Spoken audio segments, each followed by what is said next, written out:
Okay, we got it. We got it. We got it. We got it. We got it. We got it. Okay. I had to Good job. reroute a bunch of stuff. We should be good though. Okay. I'm sorry about that. This is the first time I have ever done the production side of this. So honestly, I think I'm doing a pretty good job in that it only Yeah. blew up a little bit, and it took me like a minute to figure out. So, hi Congrats. everybody, welcome to the Gamesline podcast. It's John. We're here. We're ready to talk about games again.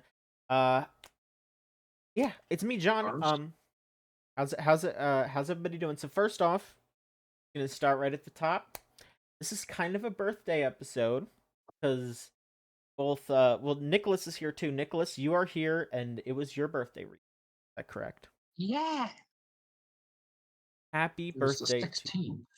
Happy birthday to you, and happy birthday to me. It was the 18th for me. I'm 31 now. Congrats for both of you being born. Doing my 3 best. plus 1 is 4, John. You know?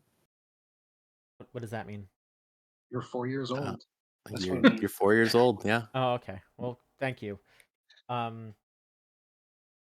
But yeah, that's what's going on with me and potentially with Nicholas as well. But we also have two other folks on the podcast. Lily, you're here. Yeah, I'm in a cave this week. Why are you It's in a a cave? nice cave. It is a nice cave. Why are you in a cave? Well, events outside of my control relating to a game that I will soon be reviewing have led me to be reporting on location from this cave, and, well, needs must, and I still needed to be on the podcast, so I'm still in the cave. You've got the echo really controlled. You should be pretty proud of that. Like, it doesn't sound like you're in a cave. It's like you're in. Yeah, it's an echo-neutral cave. That's good. You still have all your stuff, which is also really. Yeah, I had to move the desk down here. Well, I'm looking forward to hearing about why you're in the cave and what's going on in there. Rose, you're also here. You're not in a cave, but you're Hi. in you're in No. like a cathedral wait, is this the house in Fata This is the Morgana? house. Hi. Okay. Yeah. Okay, so I- you're in the house. Like I Margaret. I usually edit all my profile First image. pictures on social media, and basically I think like 3 years ago I downloaded the entire asset pack for Fata Morgana, and I've just been using them as the background images for everything since then. Oh, right. That is the mansion. Yeah. And that's I didn't even notice. that's a smart play. I mean, they're nice. Yeah, the visual novels, when you just put a weird filter over an image, looks coolest image ever. So someday someone's going to force me to play that particular visual novel, but it's not today. It's gonna not be today. Rose. It's gonna be Rose. It's gonna be me. Yeah. Yeah. Just eventually one day I'll go, please, please, please, please, please. John, What- have you read it? I've tried to read it like 3 times now, and I don't dislike it, but I just haven't gotten through it. You're too He busy hasn't- with bonanzaing. Yeah, Mhm. the Kong has called me. You got the Scott the Woz brain going on. Don't say that about me. Don't say that about me. This guy's got the Mario avatar on YouTube.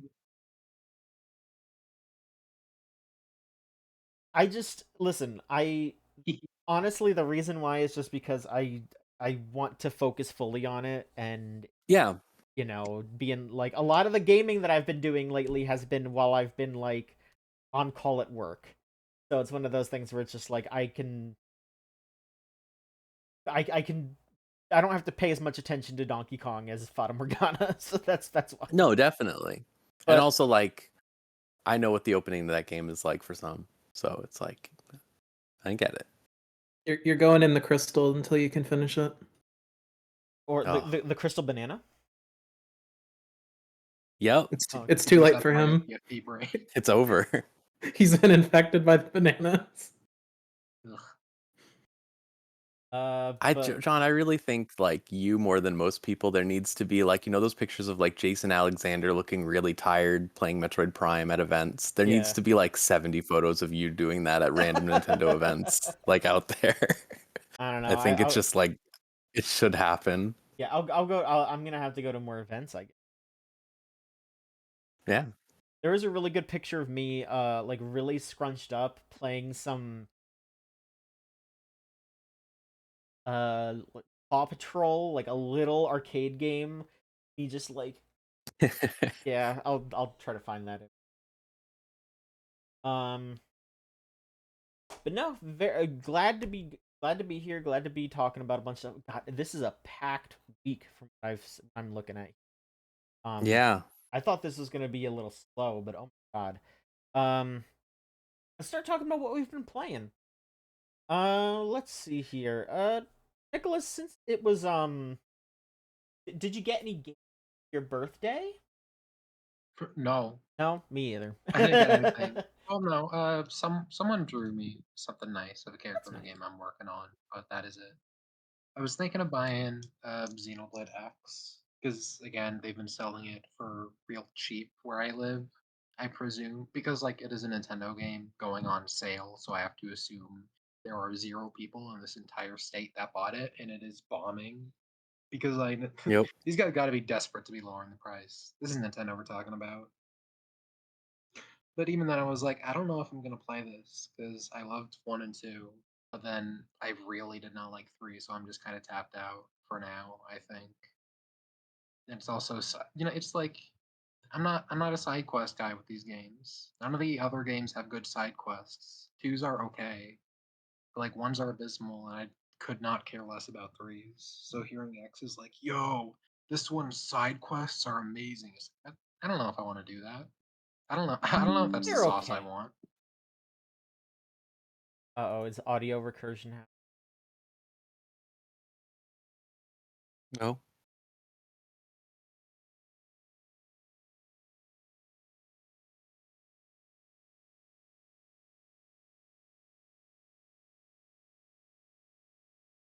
Everyone's muted. I don't know. Huh. Okay. Uh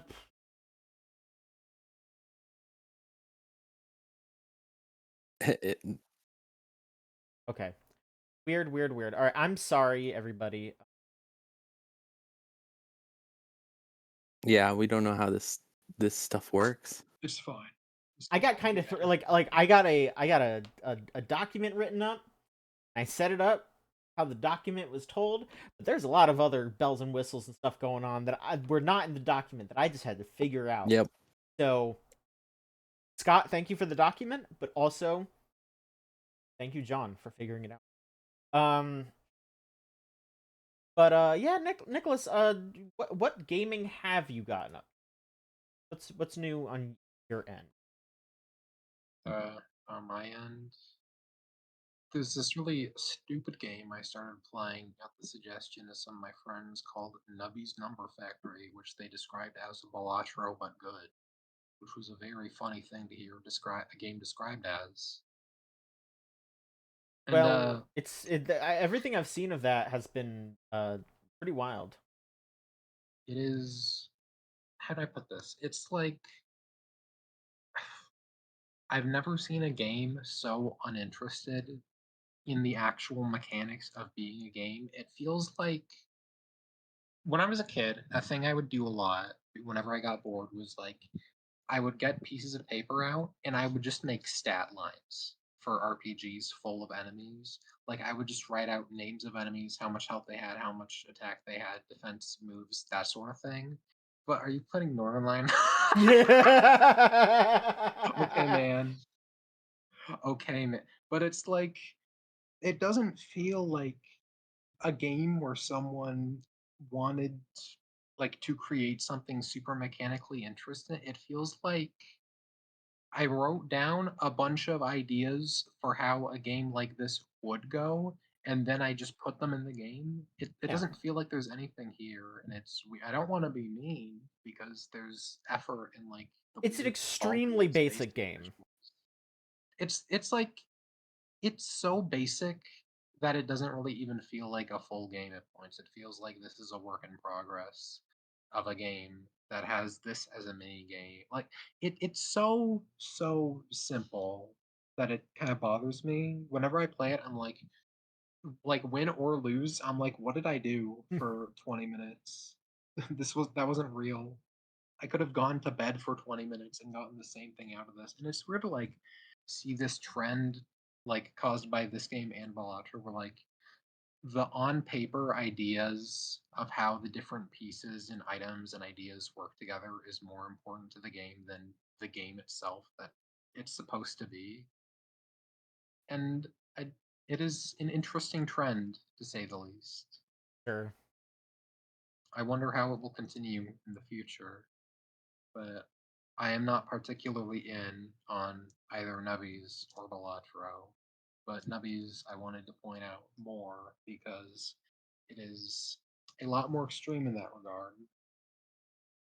It is weird to see a game like this, but I can also see why it took off because of this is a mean thing to say, but I'm gonna say it anyways. It feels like the YouTube shorts of video games. There's nothing here. This it's made for attention spans that are 3 seconds long. It feels like. And yeah, that makes sense. It's like the extension of the current of like roguelikes were already kind of that to a degree of like you're doing these short run based game interactions, and then it's like I feel like the rise of the idle game and then like incremental games and all this other stuff over the years just combined to create this like, yep, you're hitting buttons. It's like cookie clicker roguelikes. Yeah. And it's sad because I'm not really a roguelike person. I've tried a few before this, but the ones I tried before this I thought were pretty cool. Like I've 100%ed Isaac. I didn't play a whole lot of Streets of Rogue, but I could see why someone would like it a lot. And now with the roguelikes that are popular are like just press buttons. Who gives a shit? Who gives a shit about game design? And I I don't th- like I don't like know. how I want to push back gameable against that a stuff little like Isaac bit. That's is. just because, like, I think there is still something there, especially with Balatro, where it is based around Yeah, all these. Balatro has a lot. Yeah, like Nubbies is very simple, and it's that's an arcade game.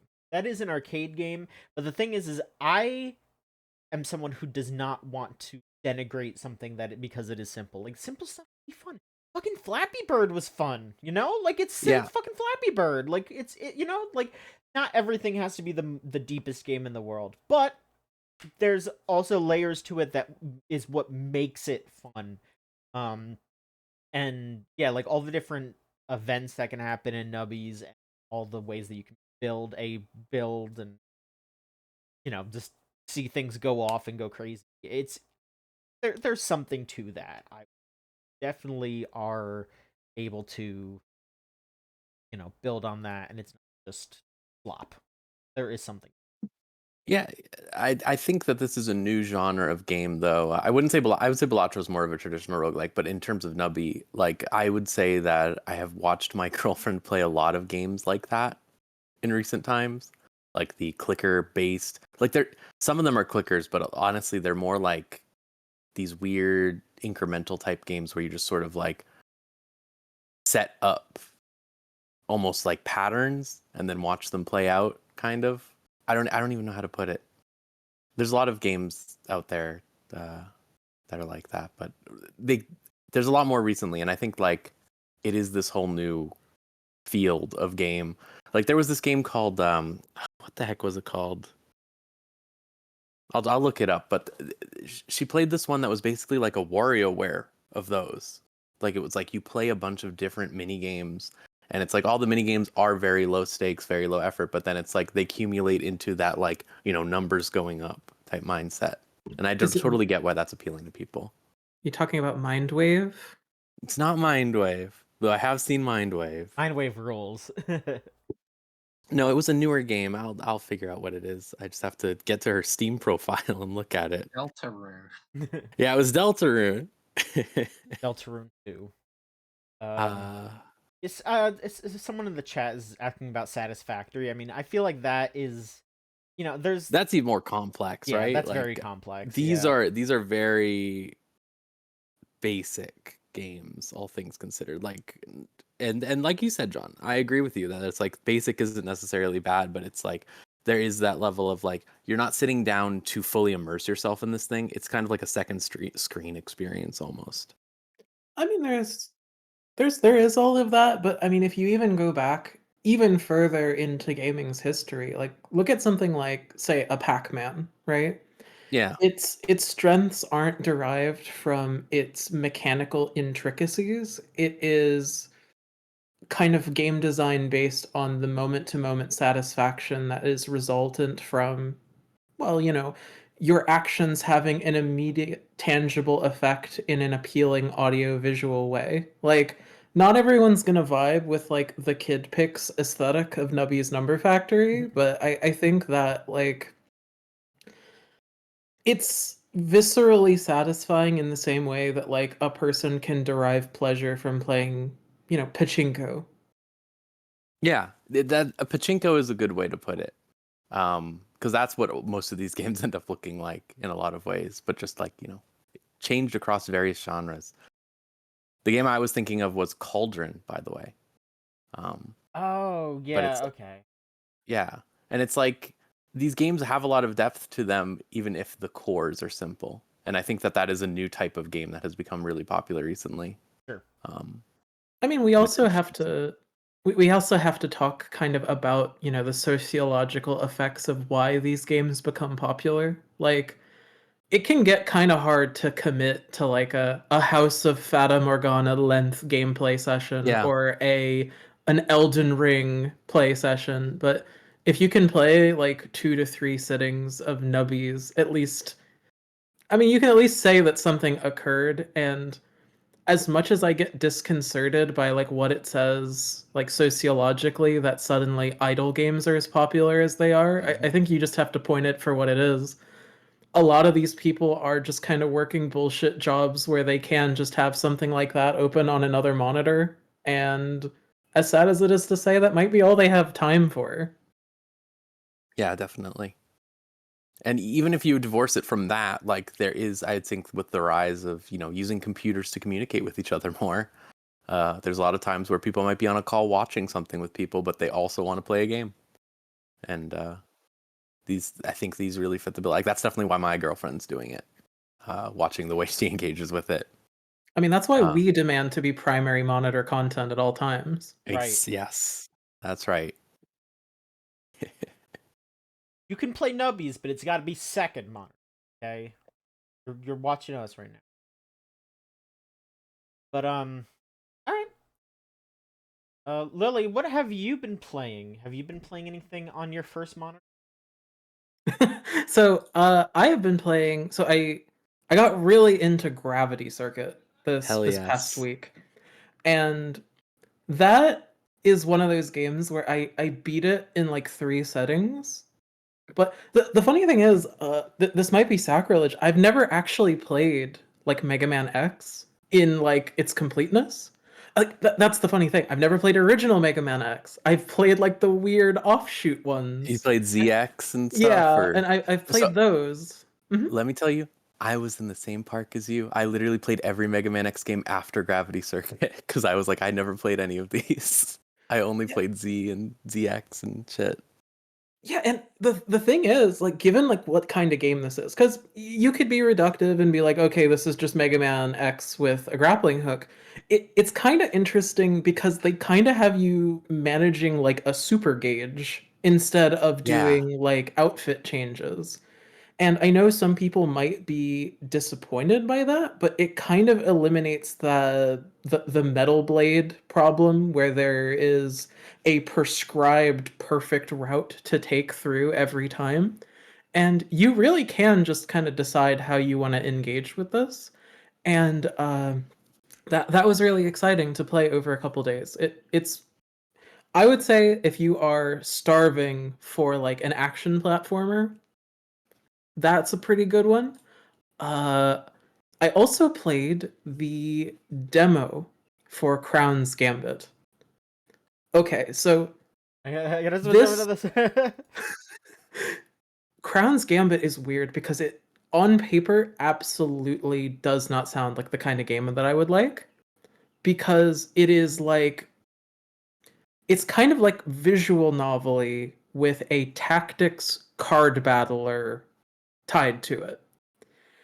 And the plot is basically this well, spoiler alert, the king dies. And it is basically you and these other group of paladins dealing with like this entire kingdom gunning for you while also kind of doing like the narrative choices of a visual novel while also having like a deck building card battler. And none of those sound like things that I would immediately be into. It's honestly the way it does it and with the art and all of that is super compelling because it isn't doing like the well, I mean, like we said before, it's kind of straying away from like the more roguelike elements because there are attributes of randomness. And again, this is my opinion from the demo. But because you are kind of fighting back all of like these attritional gauges and you're dealing with like the health points of the individual paladins and their armor and stuff, it ends up being really compelling in a way where I'm kind of worried that I've unintentionally written off like this entire genre of game because it was honestly pretty compelling. I feel like a problem with a lot of these games is they're not putting in, because they're a lot of the time their focus is on the gameplay first and foremost. Whereas when I look at something like this, it seems like way more like they've focused on creating a coalesced whole almost. Like they really want to have a story that goes along with their thing, and they want to have like the aesthetics and vibes. And I think that's still pretty rare in that genre space. Yeah, and I mean, I'm not saying that like I don't. I'm not gonna have a complete turnaround. Like suddenly, this entire genre is great, but I think it's doing something pretty special because, like I said, we don't have a ton of games that have like narrative depth in a way that could be described as compelling, especially in like because again, like something like even just abstracted away from card battlers, Hades as like a story kind of has that difficulty where because you are contending with the gameplay mechanics of it being a roguelike, it kind of suffers from success in that its own pacing is fighting against the concept of being a roguelike sometimes. Whereas Sure. this, I didn't really feel that kind of same problem. And obviously it's but they're both trying to be two different things. But when I think like card battler, I generally think of something like deck builders, like one of the ones I actually liked, which was kind of like the loose approximation of the Battle Network games, One Step from Eden. I Oh, actually quite sure. liked that game. Yeah. But yeah, this one was one that I would like shout out for having like a pretty cool demo. This one I actually talked to John about on my free time, which was Project AMICA, which this one I don't know how to describe it other than Mega Man Legends aesthetic Jeezy Doom first person shooter. Okay, let me And pull up the footy for that one. it is clearly very early in development. Like I checked the demo and I'm pretty sure it is at like 0.1.2 at this point. But I am very excited to keep an eye on that because like it has so much of like these things that I feel are missing from a lot of like retro throwback shooters where you can have a lot of fun with the visual aesthetic and the movement while also having the, the fun of still being a movement shooter. Like you can tell where so much of their inspiration is coming from, where they're like producing this. And I don't know, I think generally speaking, you can feel when a person is having fun making the thing that they're making. Yeah, absolutely. And I feel the fun that is being had in the creation of this. Yeah, when I look at this, I the big thing I think that always draws me to games that I really like is when you can tell that they like something in the world, you know? Like they have that feeling in their heart for something. They want to recreate or build upon something that they really, really like. And that's Well, how I yeah, feel when I look at this. yeah, absolutely. And I think that's like one of those important things to making art in the first place, where you kind of cast aside like the terror of being known and you just want to share your passion for something that like that. And again, like I said, no promises, it's very early on, but I was so happy having found it because again, the tragedy that befell this world when Mega Man Legends 3 got canceled, like I love the aesthetic of those games, On my and I birthday. would love on your I will bring birthday. that up every time. But just anything that brings us back to like the saturated colors, and like I know there are really colorful games, but like in this specific space we can afford to be colorful, especially when it's blood and guts and guns. We did have a question in the chat real quick. Someone was asking if you played Children of... So I have not played it. I have watched friends play it, and it looks quite good. I do not know enough about it to have an opinion on it. Okay. They added my only exposure to Children of Morta is watching my friend play that Pathfinder game that inexplicably added the Children of Morta DLC to it. I keep meaning to play that though, because it's like an action RPG roguelike thing, right? Something. Yeah, it's more actiony in that kind of context. I'm trying to think of like another good game to recommend it to. Like Wizard of Legend isn't quite right. I don't know. Okay, but I think I can get what you're going for by saying that though, at least. Yeah, I like that kind of same like vein, and it does look really interesting. Like a lot of the character designs in it look very cute, but it's on the gigantic pile of games to be finished. Oh yeah, it never ends. It gets bigger. And then, which brings me to the last thing that, unfortunately, I subjected John to it this week, which I I don't made even have a John. video for this. Yeah, we could just...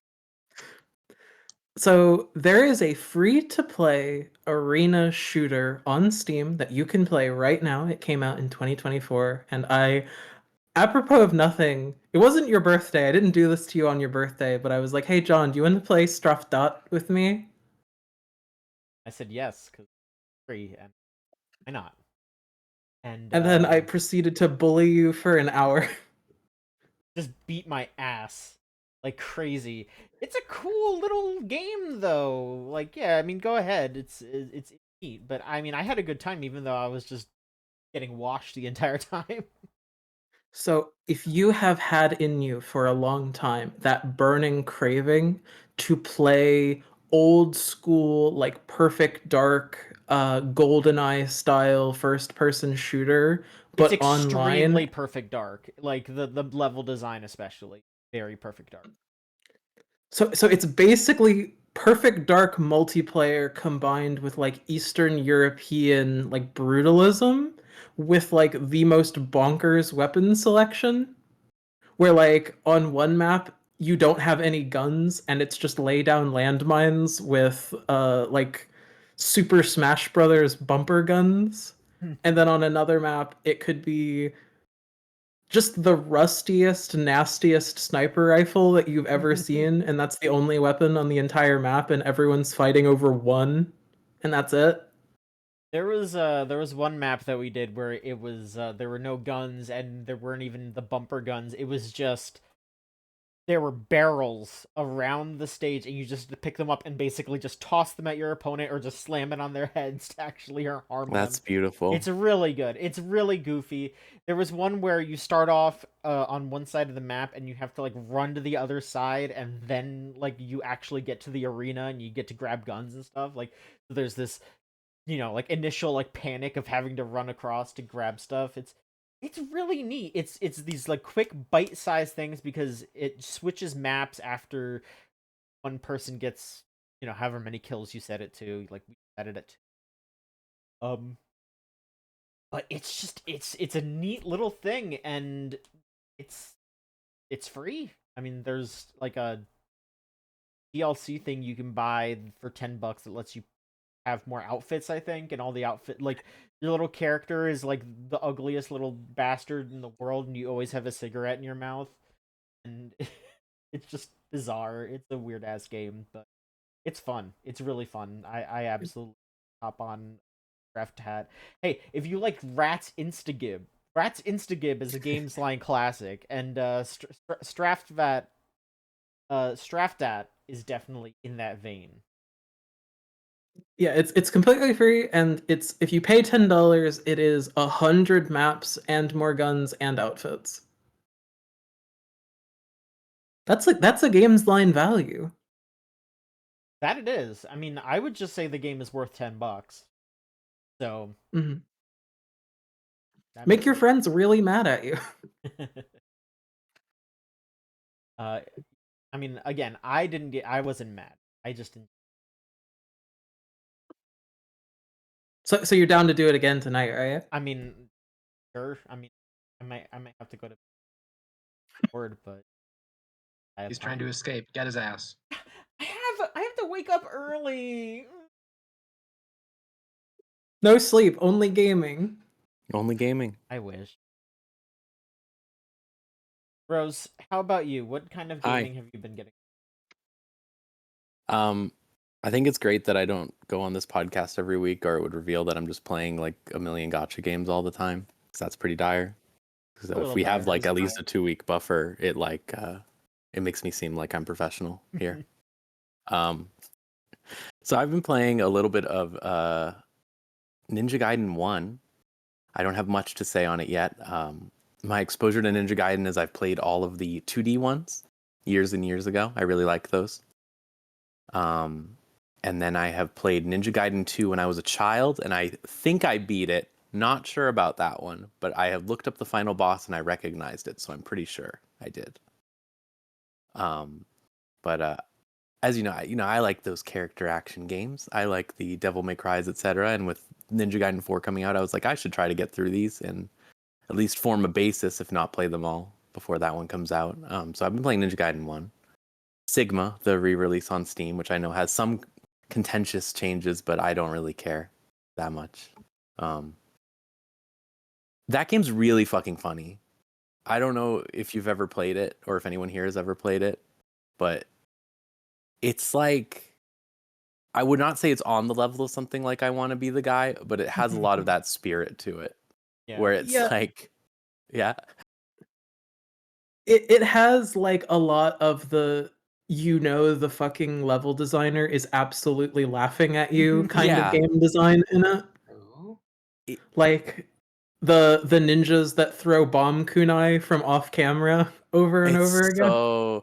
Are just like, I think like I'm only on level 6, so I've seen a couple of those so far. But the things that have been killing me, the 3 things that have killed me is, one, they give you a bow and arrow, and then immediately after they give you a bow and arrow, they introduce like 6 guys on horses who are just running around you. And I guess their intent is that you use the bow and arrow to shoot them. I don't know. It's just really funny because it's like you go into the aiming bow and arrow mode, and then the course guys just come off camera and hit you in the head like every time over and over again. Just like Akira sliding all around. It's really funny. The second is that the other 2 both take place on the Zeppelin level, where you have to escape a luxury liner Zeppelin. Where one is you walk into a cargo hold and they just keep spawning guys, up to 60 guys, and you 60? just have to kill all of them. 60. All right. And you just have to do all of that. That's level 3. And you just yeah. I think the main thing that I could say about the 3D devil or sorry, the 3D Ninja Gaidens is that they are Devil May Cry but stupid parentheses affectionate. Definitely. That's how I feel so far. Is it's like this is the type of thing where I said like I can definitely understand why people are getting mad playing this game, or people like hate these games and like retroactively look at them, but I'm just like, every time something new happens I just laugh. Like that's how I feel. Like there is this part where they make you climb on a wire between 2 zeppelins, and as soon as you hop on the wire, they just spawn 2 guys to run over and start shooting you with a gun. And they just like if they hit you with the gun, you just fall into the abyss. So you have to like hop on the wire, make them spawn, go back, and then like shoot them with your bow from a distance, and then get over there. But then when you get over there, you just walk around the corner, and a guy just kicks you off the zeppelin anyway.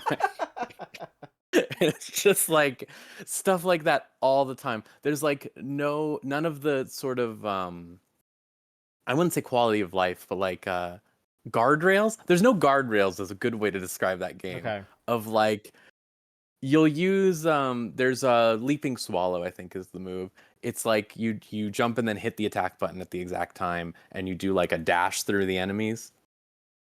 It will kill like a bunch of enemies. It's a really good move. But if you use that where there's like a cliff at all, Ryu will aim for that cliff and jump off to die. Like he will do that jump and he'll just go like, "Oh look, that was a super cool jump. You jump through, you slice off their head, it looks super cool, and you're falling to your death." Like game over. It's such a funny fucking game. I am kind of immediately endeared to it. I posted about this, but like you just find the weapons in random ass places, which is really funny compared to like the pageantry of Devil May Cry, where like Devil May Cry is like you know, Agni and Rudra, you take off their heads and their swords and you use them or whatever, or like you get the nunchucks from Cerberus because they have 3 forms for Cerberus, etc. And then it's like in Ninja Gaiden, it's like you found the bow staff. It was in the vase in an alleyway. You found nunchucks. They're on the floor. Just here. Like, Lunar, you'd like discover it upside down in someone's hat rack. Yeah, it's just like they don't give a shit. And it's beautiful. Like it's such a fascinating. I love that era of early 3D. I have got to say, like straight up, like not early 3D in the sense of like early 3D game design, but early 3D transitory periods, like Sonic Adventure, etc. It's so like, man, you have so many ideas right now. You have so many ideas. Well, it still has like the original version anyway. Like still had like the DMC like Resident Evil fixed camera angle clunky switching where they could just like frame scenes to look absolutely beautiful and then they will use them to brutalize you. Yeah. Cuz the thing that I remember most distinctly about like Ninja Gaiden and like Ninja Gaiden Black is that they were like the proto Dark Souls watch your favorite streamer get mad about a hard game games. And like so many of the bosses are just designed in ways that are just so fucking mean in a way that's like we've never evolved past that. Like Dark Souls is not a new design trend where a game will just be mean to you because the designer thinks it's funny. Like we've been doing that forever. Yeah. And they really think it's funny though. Like to the point where a lot of times the bosses just outright laugh at you, which is really fun. Some of those boss designs though. I did do the boss on the Zeppelin I keep thinking about because it's a pretty easy boss, like all things considered. He has a gun, he's big, and he just shoots you with the gun, and you just have to like get close to him and dodge command grabs and stuff or whatever. And it's like once I remembered that Ninja Gaiden's a game where they want you to do fighting game inputs all the time, I was like, oh, I know what to do. But it was really funny just watching like doing like 4 attempts on that boss and just being like, he's just shooting me and then laughing and then making a bubble around himself that makes him invincible and laughing and then shooting me. It's wild. It's such a honestly, I hope the next Souls game becomes even meaner. I think it would be really funny.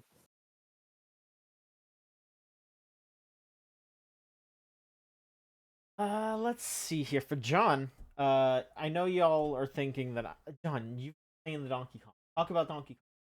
You gotta wait a minute. Because I also finished Raido Kuzunoha and I have some thoughts. I'm gonna write something about it, but I walked away from that game just thinking they made Raido Kuzunoha the coolest motherfucker in the world. He is so cool. Mm-hmm. But you know what else is really cool? He already like his coolness, every single aspect about how badass he is in service of helping people out.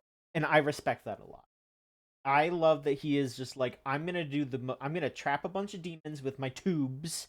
I'm gonna do rider kicks all day. I'm gonna go around in my sweet ass outfit, and I'm gonna go out and help some little girl's cat up in a tree. Because they'll do that. Like it's like everyone's talking about Superman these days and how especially with the new movie and how he is. Rido feels similar, except he's way more cool about it. He's the kind of guy who's gonna be like personal. He unsheaths his sword, and by the time you see it, he's already got it sheathed. But did that to like he used his sword to cut an old lady's lawn. Like that's the kind of shit that he's doing. He's being super badass, but he's also being nice. It's fun. It's fun to have a character like that, in my John, I need you to play Rido 2 someday. You don't have to do it right away, but it's so cool.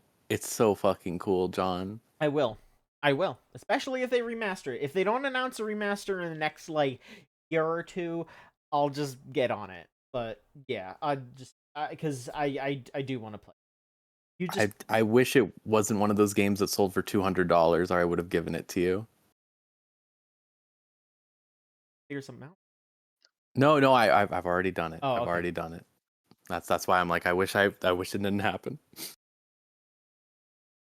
But no, I mean, I like what I have played of it. The combat is whatever. It's fine. Hope they make a new one now. Free after they remaster. We can get into Bonanza in a moment. Let's talk about some news because there's a lot of news, a lot of stuff going. A lot of really dumb shit going on. First off here, let's see. You could talk about a bunch of updates from Ubisoft. As Ubisoft is in the news. First, as always. First off, their new subsidiary that is backed by Tencent. They just announced that they are putting Yves Guillemot's son in charge of that, Charlie Guillemot. They have no name for this subsidiary, but it is just going to be in charge of Assassin's Creed, Far Cry, and Rainbow Six. Excuse me, and Rainbow Six. And it is going to act autonomously from its parent company. So, sure. I don't know if what I'd want out of Ubisoft in the current climate of them continuing to have legislation and court cases situations occurring. It'd be like, yeah, I want more of the same. Yeah, it exists. Yes. Just the quote that's Ubisoft is around. Yeah. Just the quote here from Charlie here is what matters now isn't my name, it's the work ahead. Telling yourself that. But also we can't tell you what that is. You can't say anything Sure. about what it is. We can tell you that they are going to do an Assassin's Creed Netflix show. Is everybody excited for that? Is it live action or animated? It is live action, and it is being produced and run by Emmy-nominated people Roberto Patino, who did Westworld and Sons of Anarchy, and David Weiner, who did the Halo show. Great. Okay. Yeah. Slam dunk. Everyone loved the Halo show. I mean, I can emphasize my own like living under a rockdom, but I feel like legitimately once like the Ezio Chronicle of Assassin's Creed games, like I got off that respective train and then I feel like I looked outside and the kid who was selling lemonade when I was in college is now like 40 and still selling lemonade, and I'm like, you're still doing this shit? It is kind of crazy. I think like the wave of like I think their new wave when they made Origins, I thought that was like a pretty, I wouldn't say it was a positive detour, all things considered. I really like Origins, but it's structurally as a game, it is very iterative of a lot of things. Um, but like those were like different enough, but now it feels like it's just become continuous with that level of like they're still doing it even though they changed a lot of things about how those games were. Like I would say by Valhalla it was like, wow, you're still on this, huh? I mean, like Um, every couple years, I hear about them making a new one, and then no one proceeds to talk about it again. And like the only people I hear necessary, and I'm not trying to like diminish it into being like this isn't a big deal or whatever, but it really is for me one of those like more cases where I can't help but just feel like we don't have anything in particular to say about this. Like, what even are the themes of this series at this point? that's my thing is it's like when you look at something like Assassin's Creed 3 where they for all intents and purposes close their modern game storyline and then they have to pivot to a new one with 4. It's like they never have pivoted to an actual concrete new one after that. Like they have gestures towards it, but it's like they're not actually trying to make any statements about censorship or, global conspiracies, the intersection of religion and governance. Like they're not actually going to get into all that in like a deep way. They're just going to keep gesturing towards the idea of it. And it's really weird. Like I don't know. Assassin's Creed Origins has like a whole new protagonist, which they hadn't done really for the modern day stuff, and then it feels like that just occurred.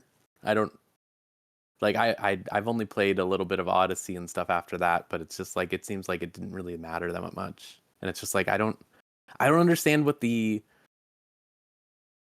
mold for this series is anymore, like at all. Like it just feels like one of these comes out every 3 years, yeah. Like I mean, aren't they like basically RPGs at this point? yeah, but like in the most surface level possible, realistically. Like they have the loot system of an action RPG, but like structurally they are just Ghost of Tsushima, right? Like they are the open world game where you go around and do the Ubisoft Tower objective. They're so weird because it's like also that structure of original Assassin's Creed exists still in these games. I watched my girlfriend play Assassin's Creed Shadows a bunch, and it's like it seemed fun. It seemed like they were trying a bunch of stuff, but it's like that structure is still gone. Like there's no, I don't know. I mean, I liked when Ezio went around a city.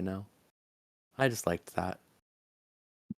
I mean, I think like in a way, the part of the appeal of those games, like especially in 1, 2, and Brotherhood, was the odd kind of micro open world where it's in one city. Yeah, You get intimately involved in one city and its political underpinnings, and yeah, the game is called Assassin's Creed, but it's kind of about like the people who get swept under the rug by history in those kinds of ways and who rises to the top and who disappears.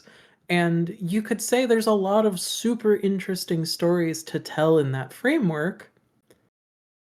But now, like, again, we're doing like it seems like they can't really like they can't decide if they want to do like epics or if they want to do this vestigial past that they still have to kind of yeah, cling to. definitely. Because it's like because that's what you can see when you look at something like Assassin's Creed Origins, where it's like Bayek is a great character, but it's like the things he's engaging with. Sure, Cleopatra is there. Sure, they're going to show stuff happen with Julius Caesar, but it's like fundamentally you're not engaging with that as a player. Those are events occurring, and then you're doing an unrelated second story, and it's weird because I do think like when you look at something like the Ezio trilogy, right? It's like when you're doing things in Revelations that's directly tied to situations with Constantinople, like historically, and you're getting a lot of context for that. But I don't think that exists like when I looked at spoilers for what happens at the end of Assassin's Creed Valhalla, I was like, What is this conveying about this period of history? I have no idea. Loki is real? I don't think they know. I mean, I think if you're going to write a historical drama, like what we were saying earlier, you have to be at least passingly interested in history conceptually. And if you're not, then why tell this particular story, I guess? And this is tangentially related to like, oh, there's an Assassin's Creed, show made by the Halo guy. And I think that's still going to be a case of again, we're all cynics here. We can talk about how corporate art is fundamentally going to just give us the most facile approach to this kind of already facile story. Like, do I have any optimism for it? Not especially. I don't I tend to need to watch a video game become, another piece of media because I was into it for being a video game.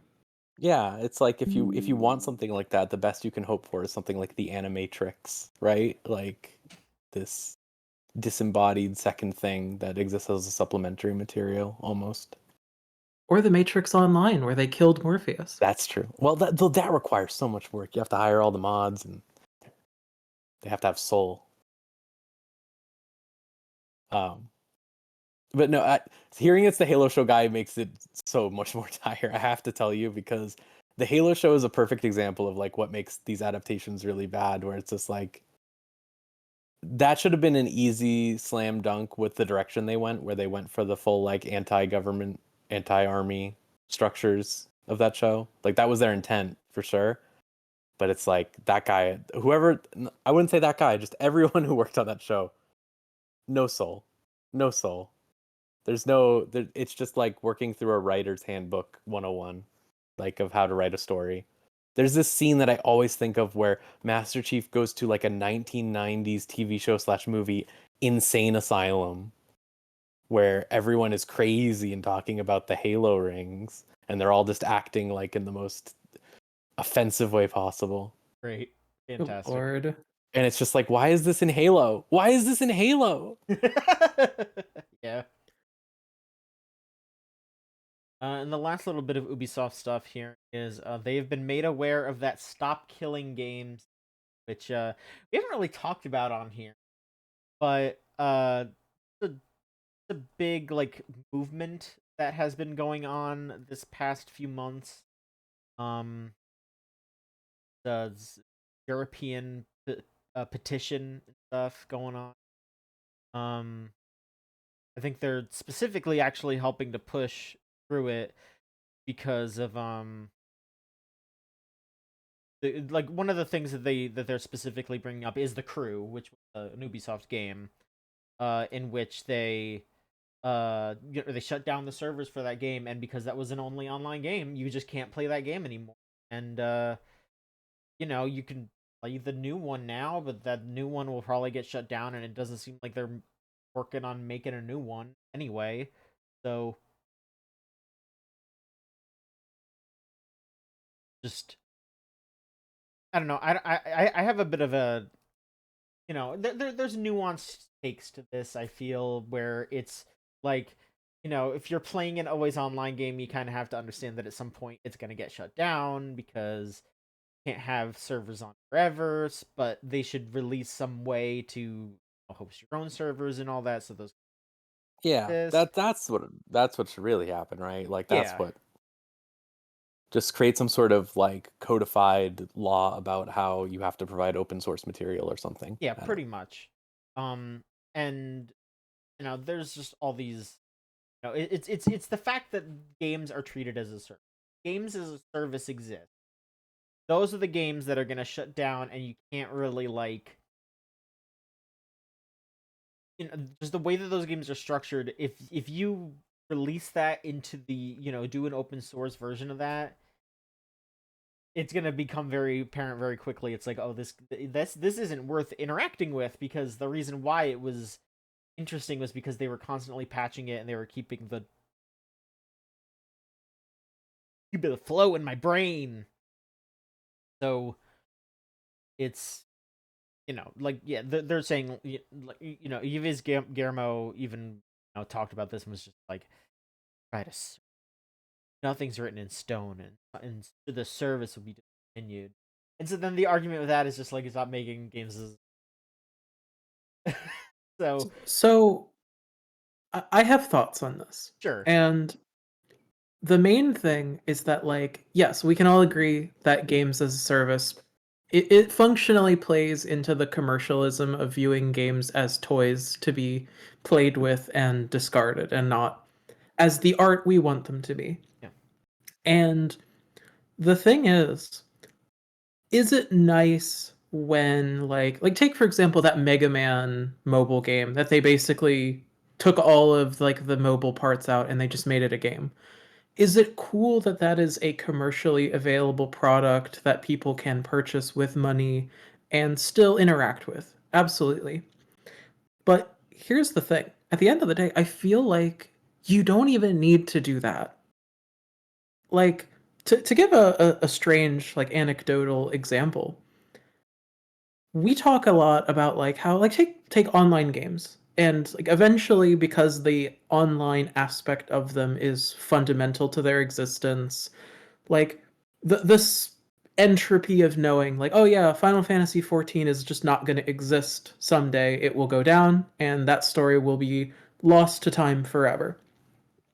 And my anecdotal example of that not needing to be the case is I think a lot sometimes about like fan servers for World of Warcraft, where Yeah. there were people so committed to that game, they basically sliced one particular favorite patch out and they just run it on a private server for themselves and other people obsessed with that specific granular patch.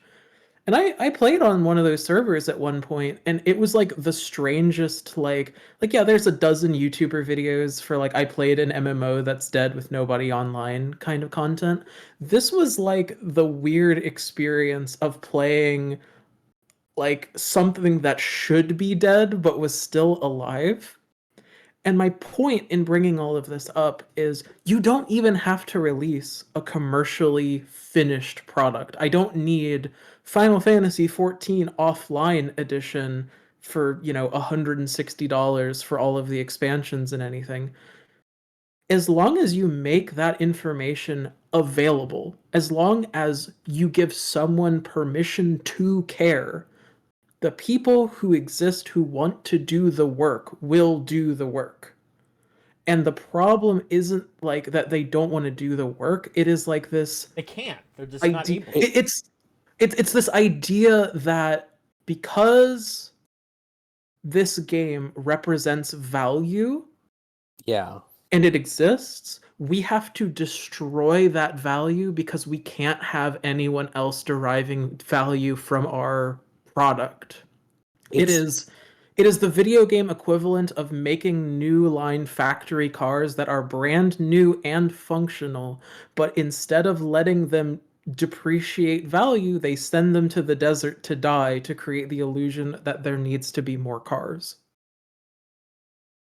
me and John talk about this all the time over the years, but it's whenever Nintendo gets in the news for like legislative stuff, it's like the thing of like the argument will always be that they have to do it. They have to go after someone for like, I don't know, Mother 3 or something like that. And it's like it needs to be established that they don't need to do this, Like that It's one of that's those what things where it's something like like this initiative should be. the way that laws work and the way that all that stuff works, like they have to do it because of how this like copyright is structured and all that, and it's like then the copyright should be changed. That way people Yeah. can just do what they want to do. So yeah, so this sort of movement is going in the right direction for sure.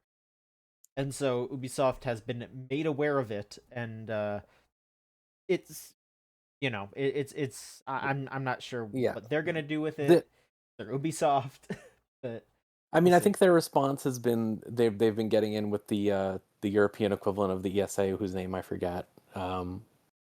They are all talking about how they do the thing that everyone does when they want to fight against something, where they just completely recontextualize the language.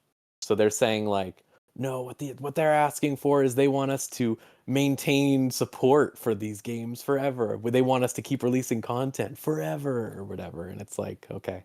cool. And which is, here's the thing, when people start doing that, you can just ignore them. You don't need to do the epic argument dunks on them. Yeah. Because that's how they succeed with that argument stuff, is everyone gets distracted then talking about this other secondary fake argument. Well, I mean, again, that's exactly it. Like, functionally, even giving exposure to the partial bad argument is just going to lead to the muddying of the waters where people Yeah. don't know what they even value anymore. Ugh. Yeah, chat here. Does/should stop killing games extend to the fact that games that are no longer sold in any form except the secondary market exist? I mean, like, yeah, there should definitely be some sort of difference or some change with copyright for releases like that, where once something is released, it should just be available. You know, like, Yeah. you like the fact that like, I was just playing Transformers Devastation a little. I didn't play enough to really talk about it, but I remember that I had that installed in my PS5, and I was like, "Oh, that's a fun, game." You can't buy Cannot that get it. anymore Ugh. because of a lapsed license, and it's like, why does the We're about license to have to lose lapse?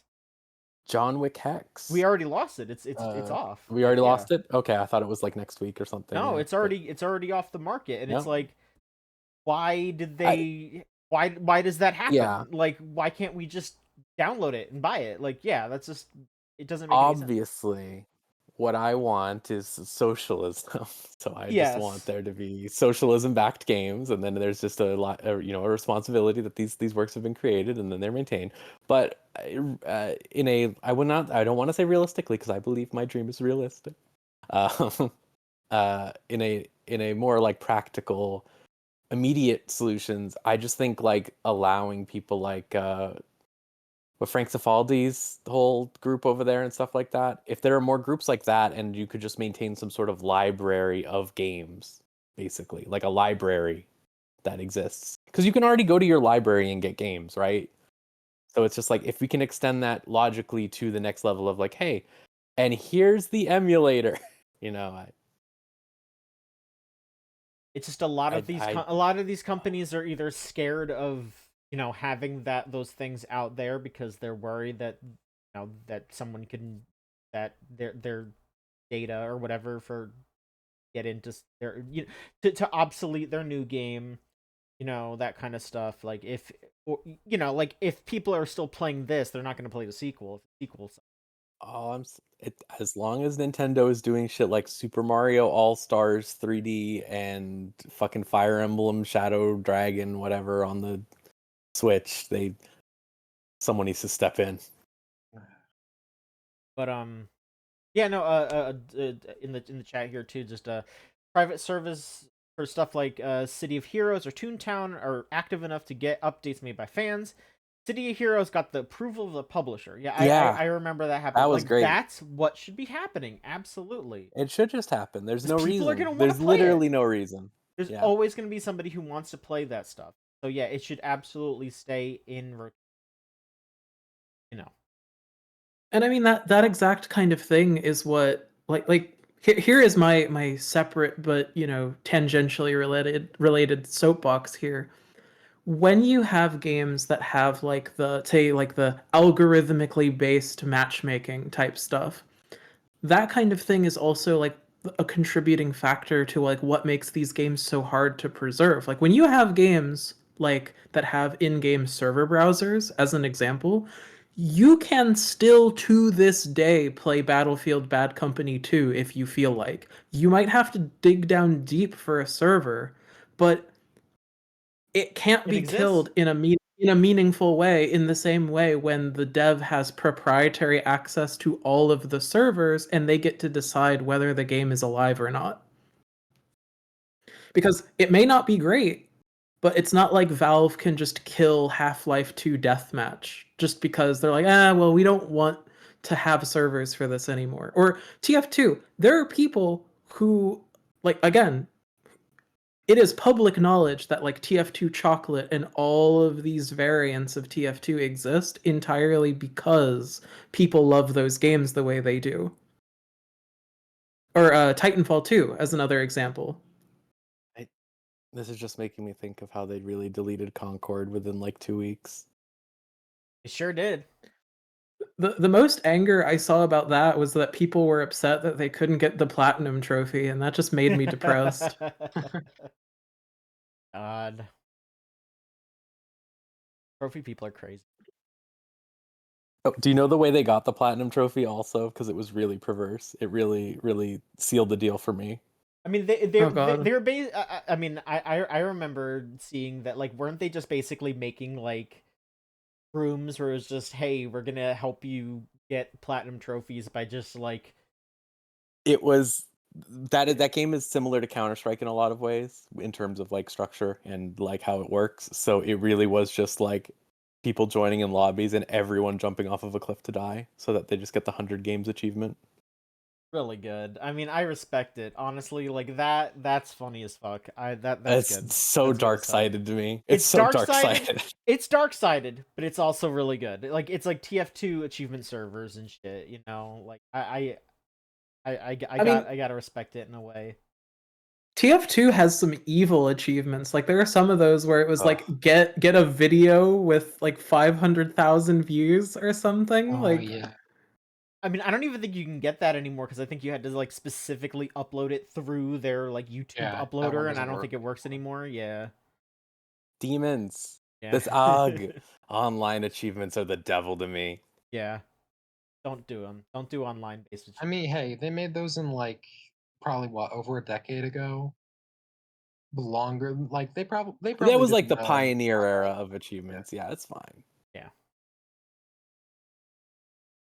All right. But then some people don't learn, and then you have to play Doom Eternal, and then you're like, oh, I'm gonna get the platinum in Doom Eternal, and they're like, what if you played 500 hours of our horrible game mode where you can be a cacodemon and eat people? And I go, no. I mean, you would think that as that's something you would do. You would think, John, you really Uh, would think being a cacodemon would be good, wouldn't you? I would. I I'm mean, I I'm would. s- I'm sensing some hostility in the grounds of our humble Kako. I'm sorry. I love cacodemons so much. I just disrespect him every day. This is my I'm little picturing him on the meatball. swing right now. I'm just picturing him on the swing. He's on my books. He's on your books. Yes, he is on your books. Oh, thank God. At least he's Why is he happy so there. sad on the books? What's Oh that? no, he's not sad. He's censored out. Yeah, I'm preserving his identity. Of course. Mm. He is like an underaged person, so you know you Oh, yeah. can't you can't display their faces on YouTube. I see. As I is wish. Virgil here. Oh yeah, of course. Yeah, Virgil's what, like 7? He's gonna go to elementary school soon and learn that you shouldn't kill your parents for power. Thank God. That's something we all should learn. All right. Let's see here. There is another. Okay. Here's a stupid ass story. Okay. Is everybody ready for the one of the stupid ass stories of the week? I mean, there's a bunch of stupid. Let's go, John. What's a stupid ass story? Stupid ass story. So, how many of you are familiar with the Sabrina the Teenage Witch animated series? I tried watching it once, and I was not impressed as someone who really liked the live action one. Well, there was an animated series, and Way Forward Games made a video game for the Game Boy Color based on it that people seem to have some nostalgia for, think that it holds up for the most part. But due to it being licensed and all that, there was probably not a large chance for get a re-release of, especially not on current. But somebody wanted it back, and apparently that person apparently that person works for the company Mod Retro, who made a Game Boy, like one of those like emulator type box things, like for a Game Boy, much like the ever beloved by John Analog Pocket. Um they announced that they are doing a reissue of Sabrina the Teenage Witch Zapped. But for those of you who don't know, Mod Retro is a company owned by ex Oculus creator and current massive defense contractor and radical Zionist Palmer Luckey. So WayForward has pretty much shot themselves in the foot and made themselves look like complete assholes over the Sabrina the Teenage Witch Game Boy Color game getting a physical re-release for the Mod Retro Chromatic. But the layer on top of this, which throws a little bit in there, because apparently Mod Retro. So there is a what is being claimed here. I'm looking at a story from Time Extension that says that originally it said that Mod Retro went to Archie Comics to get the rights for this. I guess Archie Comics is the one that had the rights for the game. And WayForward posted about it on their Blue Sky and immediately deleted it because they were getting yelled at. Makes sense because they should have gotten yelled at. And then a little later, they actually posted, "To our fans, regarding the recent re-release of Sabrina Zapped, this was negotiated and handled between the publisher and IP holder, without WayForward's involvement. WayForward does not receive any revenue from this re-release." And then that got deleted. And then on Friday, Time Extension was given a statement from WayForward CEO and Mod Retro CEO saying, "We've seen rumors online about the working relationship between Mod Retro and WayForward.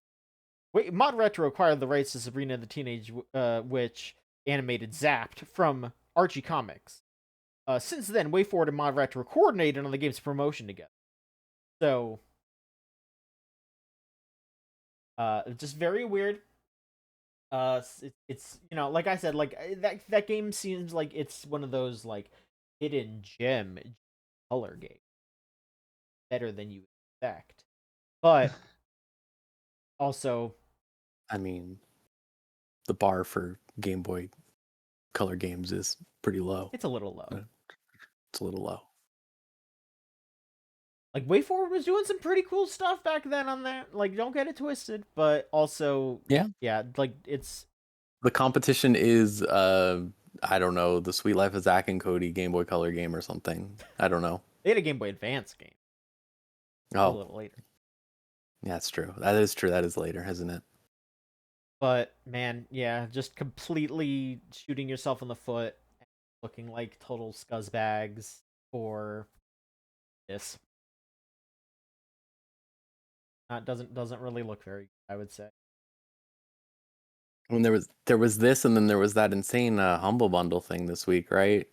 Yeah, just there was happened. also that. I didn't remember that, but oh my god. Yeah, Humble just did a bundle. Let me pull that up because Humble just did a bundle. Humble just did a bundle. Yeah, they just did a bundle where it was anything but humble. They are releasing a bunch of Harry Potter reference books, but are then sending the money to the Trevor Project, which they did not talk to the Trevor Project about this at all. So like the Trevor Project just straight up just had to be like, we don't want this. Like, crazy. Yeah, the content does not reflect or represent the views and opinions of oh my god, like just bad optics, bad concept. Who the fuck needs Harry Potter reference material in 2025? Who's like, "Man, I need to download some PDFs of the world of Harry Potter." Like, dog, like if you've had that. If in 2025, if you want that information, you have it already. Like, who is who is giving money to this Humble Bundle? It's insane behavior. I don't know what the hell is going on. And yeah, this WayForward thing is also insane behavior, I would say. Dumb, just dumb. Nicholas, do you want to talk about something else you're playing? What's going on? I just don't want to interrupt. There are a few comments I have, but I never know when to top into the conversation. Please, no, talk Oh, about whatever, please whenever, go ahead. please. Yeah, whenever you want. Well, I wanted to comment on, on the Netflix show, the Assassin's Creed one. Yeah. Sure. Don't worry about the fact that it has the guy who did Halo on it, because you know what the other guy's doing? What he's going to be known for soon? Oh no. Yeah. That guy is the producer and scriptwriter of the upcoming Backrooms movie. So, you know, Oh, you got a heavy hitter on that. so maybe it's actually fire. Yeah, Okay. it might be good as hell, Yeah. actually. Let's Yeah. go. Hang on. Yeah. That's the recipe for success. Halo and back. It would be so. Listen, I would be so scared if I was in the back rooms, but if Master Chief was there, I would feel. What about Ezio Auditori da Firenze? I would also feel a little more safe. But however, I mean, as long as they don't put me in the room with the entities that. I mean, I guess I would be okay if they put me in the room with the entities that only attack you when you're racist, like that one YouTube video.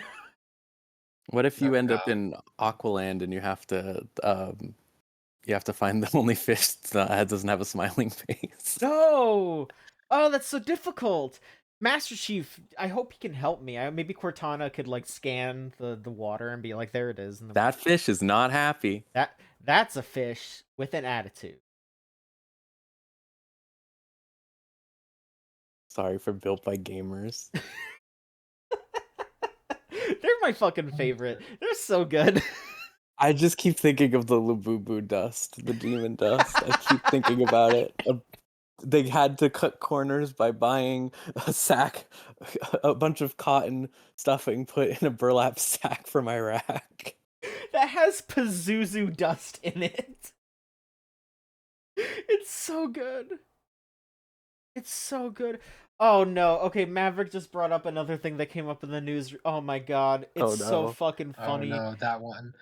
Yeah, where Yeah. there's like some tech millionaire who's been putting a bunch of money into ChatGPT and stuff, and Oh god.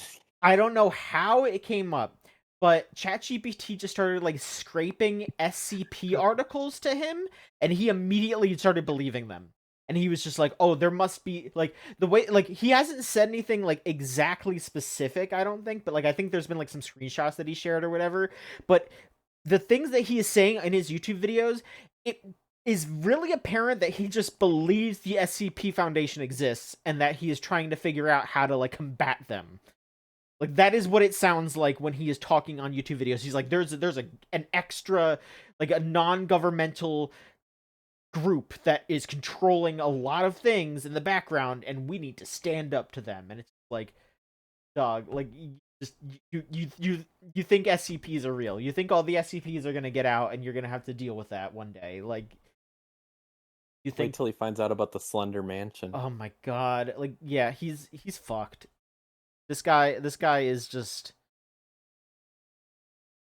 everything is gonna be horrible. Like, they're gonna accidentally let out every single SCP, and then that's just gonna be the end of it. Like, I hate when that happens. I hate when every SCP let out all at once. Yeah, and then they have to have the containment breach video game, and you walk around, you don't really know what you're supposed to You don't do. know. It's really. I mean, how else are you going to get new Gamesline writers? That's true. You're always saying we always need those infusions of new talent, John. And then the SCP containment breach happens, and where are you? You're worrying. Where am I? I'm over there picking. I'm like, all right, I need you. You know, You're just picking off weird cubes from the ground that apparently do something Yeah, that's I concerning. think I want the tomatoes that try killing you if you tell a bad joke next to we're them. fucked. We're fucked. All right, what's everyone's favorite SCP? Before we move on, what's everyone's favorite? Mine, is it's a cheap answer because it's a lot of people's favorites, but it's the one where it's the not another murder monster where they communicate, they learn to communicate with the monster now that it likes to cook. I like that. I'll be the first to confess being out of the loop. I don't know a single SCP. None of them? No, I don't I'm know with you. any. I don't know anything about SCP. I don't know them by name. I know a bunch of stuff from knowing people who work on them or Okay. like are engaged in them. I played the game, so I know like the crocodile thing, for example. I know like He's a dickhead. I mean, I know the the horrible teddy bear one. I know That the was- one that's just the weeping angels, but like a big baby. Yeah, that guy. That's what I'm The talking big about. The teddy statue bear that- guy. one. It's a big statue that poops. Yeah. I don't know if that Okay. makes it better or worse. Is there a big rat that makes all the rules? I don't. Probably, yeah. Well, I mean, they had to come up with a reason why like people had to go into the room with it, because like literally everyone would have just been like, just put it in a room. Like if you just lock it up into something, then nobody's gonna look at it and it's not gonna kill anybody. So then they were like, actually, it shits a lot and you have to clean it up, because if you don't clean it up, it'll clog up the sewers and then it'll just get out. And it's like it's like, all right. Did you make this, John? No, Like, what I is didn't. I this? The wish. sewers? I Poop? wish. I wish I came up with it. Maybe I would get more respect around here. No. Oh boy. Nicholas, do you have a favorite? See, this is where my bias comes in because I used to write for the website. I actually the story about the guy seeing the SCP thing actually hits a bit hard for me because of a story I have of my own. It was, I think, in middle school when I started like discovered SCPs and started writing for them. I only ever made like 2 or 3 articles for it, and one of them got deleted Ah. because it like just got taken off the site because of some policy thing. But I remember getting called into like the principal's office, and they were like, "So listen, we just want to check in with you, make sure you're doing all right mentally. We got a report from some of your fellow classmates that you were acting a bit odd. We want to see your personal, like your school computer. Look through it over the weekend, right?" I was like, "Yeah, okay, sure," and I gave it to them. And like once I left the school, they immediately like had called my dad while I was leaving the school and said, "Yeah, so your son is suspended from school for a week. He's not allowed to come in here." They didn't tell me this. And then the next week after like when I came back, it turned out that they had heard reports of the SCP thing that I was looking at since I was telling friends about it and thought that it was real and that I was like going to be a threat somehow because Ugh. like you know how they have like the D class people that are prisoners that they end up using whenever they need humans for experimentation or whatever. I guess they thought that like that was some way of me signaling I was going to try hurting people there or like sacrificing them or whatever, and they didn't tell me anything about that at all. I mean, like, So I guess it's kind of good that they were trying to get in front of something like that, but also the fact that they they didn't just, tell me. yeah, the fact that they just removed you from the conversation is like, all right, because yeah, like, step one should be, hey, let's actually find out if there's something up with it, and then if there is, then you can move on to step two, which is not what they did. They just skipped over like maybe 5 steps. Actually, John, that would require investigating anything. and exactly. They don't So- want to do that. But to answer the original question, I think because with the bias included, it's probably the one that won the 3000 contest. What the hell's the name again? How do I pronounce this? Anantasha Shisha or Oh, something. the big ass the big eel that they like Yeah. harvest they harvest like memory loss powers from, so they wipe Yeah, people's memory. That's a cool one. because when I started like writing, that contest was the big thing going on, and I remember being an advocate for that one winning. If we were to remove that one from the conversation, I still Okay. think it's a candidate though I haven't read it in a long time.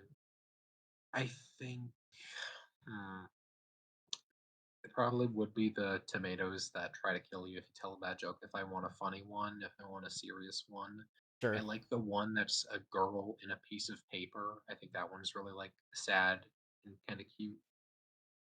Uh, The staircase is also a classic. I'm going to assign one to you, Lily. There is one where it's a group of like teens that accidentally like uploaded themselves into a Quake server, and when they play a game, their characters appear in real life. So they accidentally kill a bunch of people, but then to atone for it, they now work for the Foundation, and they just like so the Foundation will just call them up and like send them into a war zone or something, and they just use their Quake powers to beat the shit out of everybody. Man, So- there's just anything on the Foundation wiki, I That's the guess. beauty of collaborative fiction. Yeah. Yep. I know there's one that's like a dancing llama outfit, and I don't remember what the crux of that one is. I think it's like there's an evil llama inside the outfit, or I know it was some stupid bullshit, or like a guy inside. some the of them are outfit. some of them are just dumb, but some of them are fun. Some of them are legit, like a little Gary the harrowing. You know, llama- like it's no, just it was nice. I'm an idiot. some of them are great. Some of them suck. You know, that's just collaborative writing. Who's the evil llama then? No, there was an evil llama. All right. But no. Is there anything else that you would like to discuss? You know, you have Final Fantasy 12 on here. How are you feeling about Final Fantasy? I don't have a whole lot to say on it. I just wanted to comment on the fact that I think it has the like funniest way to have walking feel awful in a game. Where Okay. it's like, you know how you can move a control stick around in a full circle, right? And it's like, okay, if you're a certain distance from the edge of the circle, you'll start running automatically in a game. For some reason, it's like it maps all the circle like inputs to a diamond, so you just can't go fast enough to run if you're not moving in a cardinal direction. So if you want to consistently run around in that game, you have to play it like you're just playing a game with tank controls. I don't get it. It feels really weird and bad. The rest of the game seems fine from what little I've played, but I think that's very funny. I didn't have a lot to say on it though. Odd thing to have happen because I feel like that's just harder to have happen than to not. About the news, I want to comment on the stop killing games thing, but I don't really know all that more I can say aside from just the fact that do admire the different cases where people are like they understand what they need to do is just give people who want to keep it going the code and the resources to do it. Like, was that what Disney did with Club Penguin initially, and then they got rid of it, or was it just they got rid of it once the people started doing that? They got rid of. I think I mean, they shut down. They like tried to squash the fan servers, but I think they just kept popping back up. So I think they gave up at some point. They gave up for sure. I think the optics were at the time that it's like just like with Habbo Hotel or whatever, it was Club Penguin had a reputation for being, oh no, scary shit happens on Club Penguin, and then they wanted to get in front of that sort of. Not to defend them or anything. I think they're the devil, but I understand how it happened. Okay, Lily, you went over everything already, so I gotta get back to you. Sorry, the ability to yap is unparalleled in my department. You're on a podcast. I can't tell you to stop. Like that would be foolish. Rose, do you want to talk about anything else that you? Sure, Nicholas, was there anything else you wanted to say though? I thought I heard you. Oh, uh, no, I just really wish I could say more on the more serious and interesting topic. As I like please, yeah. talking about the yeah, like news. I just can't think of a whole lot to say because you guys say it. yeah. Sorry, we. Listen, I'd be talking. honestly, sometimes it just helps to like pop in and just be like, "Oh, I agree," and then sometimes you'll build off. So of that. true. Yeah. Yeah. So don't. We're here. We're all talking. You're with us. We're all together. I love TF2 Classic. That is my Skills answer to have that statement. Yeah. skills have to be Really? developed, Rose, yes. What else have you? Hi. All right. Real quick I'm still playing Death Stranding 2. I'm halfway through the story or so, a little over halfway, I would say. because I think there's like 16 chapters. I'm on like 9. That game, I really like a lot of the things that they're doing in that game. Like there's a lot of fun ideas that you can tell Kojima's having fun. I think that broadly speaking, I'm not going to say cured, but he is making substantial steps towards curing his misogyny. And Really? I want to hand it to him. Yeah. I would say most of the main cast is women. That's true. And he's actually letting them do things. I think this time around, the fact that they're all pregnant, or most of them are pregnant, actually is okay because that is sort of what the game's about. And I think they're leaning into it way more than they did in the first game. So it comes across as more of a thematic thing instead of a assumptive role being projected. Right. Um, And I mean, I think the Norman way Reedus that's is here taking care of the baby too. So that's exactly what I was going to say. Is I think Norman Reedus. I was talking with my girlfriend about it. Norman Reedus is a great character in this game because it's like he is bridging the divide of how you can write a parent, where he acts way more like a traditional mom with the way he acts. And it's like when they have moms, they're acting the same as Norman Reedus, kind of. So it's like you have this energy of like, hey, it's fine. Like basically, like he's not projecting this idea of like what he thinks a woman's role should be or whatever. It just comes across as more normal. I've been parents. appreciating that a lot more. Like the character Tomorrow that they introduced in this game, she actually gets to beat people up, which I don't even remember the last time he let a woman do that in a game. Because like even Quiet's a sniper, you know? Like Yeah. Not they getting spend all of in. Death Stranding 1 showing Fragile get beat up, so it's like it's neat. I'm respecting that part of it, but also that game as a game is way too easy, and it's entirely because Kojima is addicted to Mad Max. He obviously making it Australia, putting George Miller in is one thing, but that game more than the first game is like just hop in a car and drive around, and I Yeah. think it kind of destroys a lot of the friction and engagement with that space in a way that's pretty disappointing. But at the same time, it's like, well, it's still fun. It's still fun to drive around. But it is like Kojima. I know you love Mad Max, but calm down, calm down. And then do you want to talk about your other game? Yeah. And then I played all of and 100%ed Labyrinth of the Demon King, which is a game that came out semi-recently. I don't know how to describe this game because I've been referring to it as Kingsfield and Silent Hill, but I don't want to be reductive, you know? Be a little reductive. The treat. Yeah, it is that, basically, though. It's like the combat sensibilities of a Kingsfield, where you like have a spell that you can equip, or like you're using a sword in first person and it's a little tough.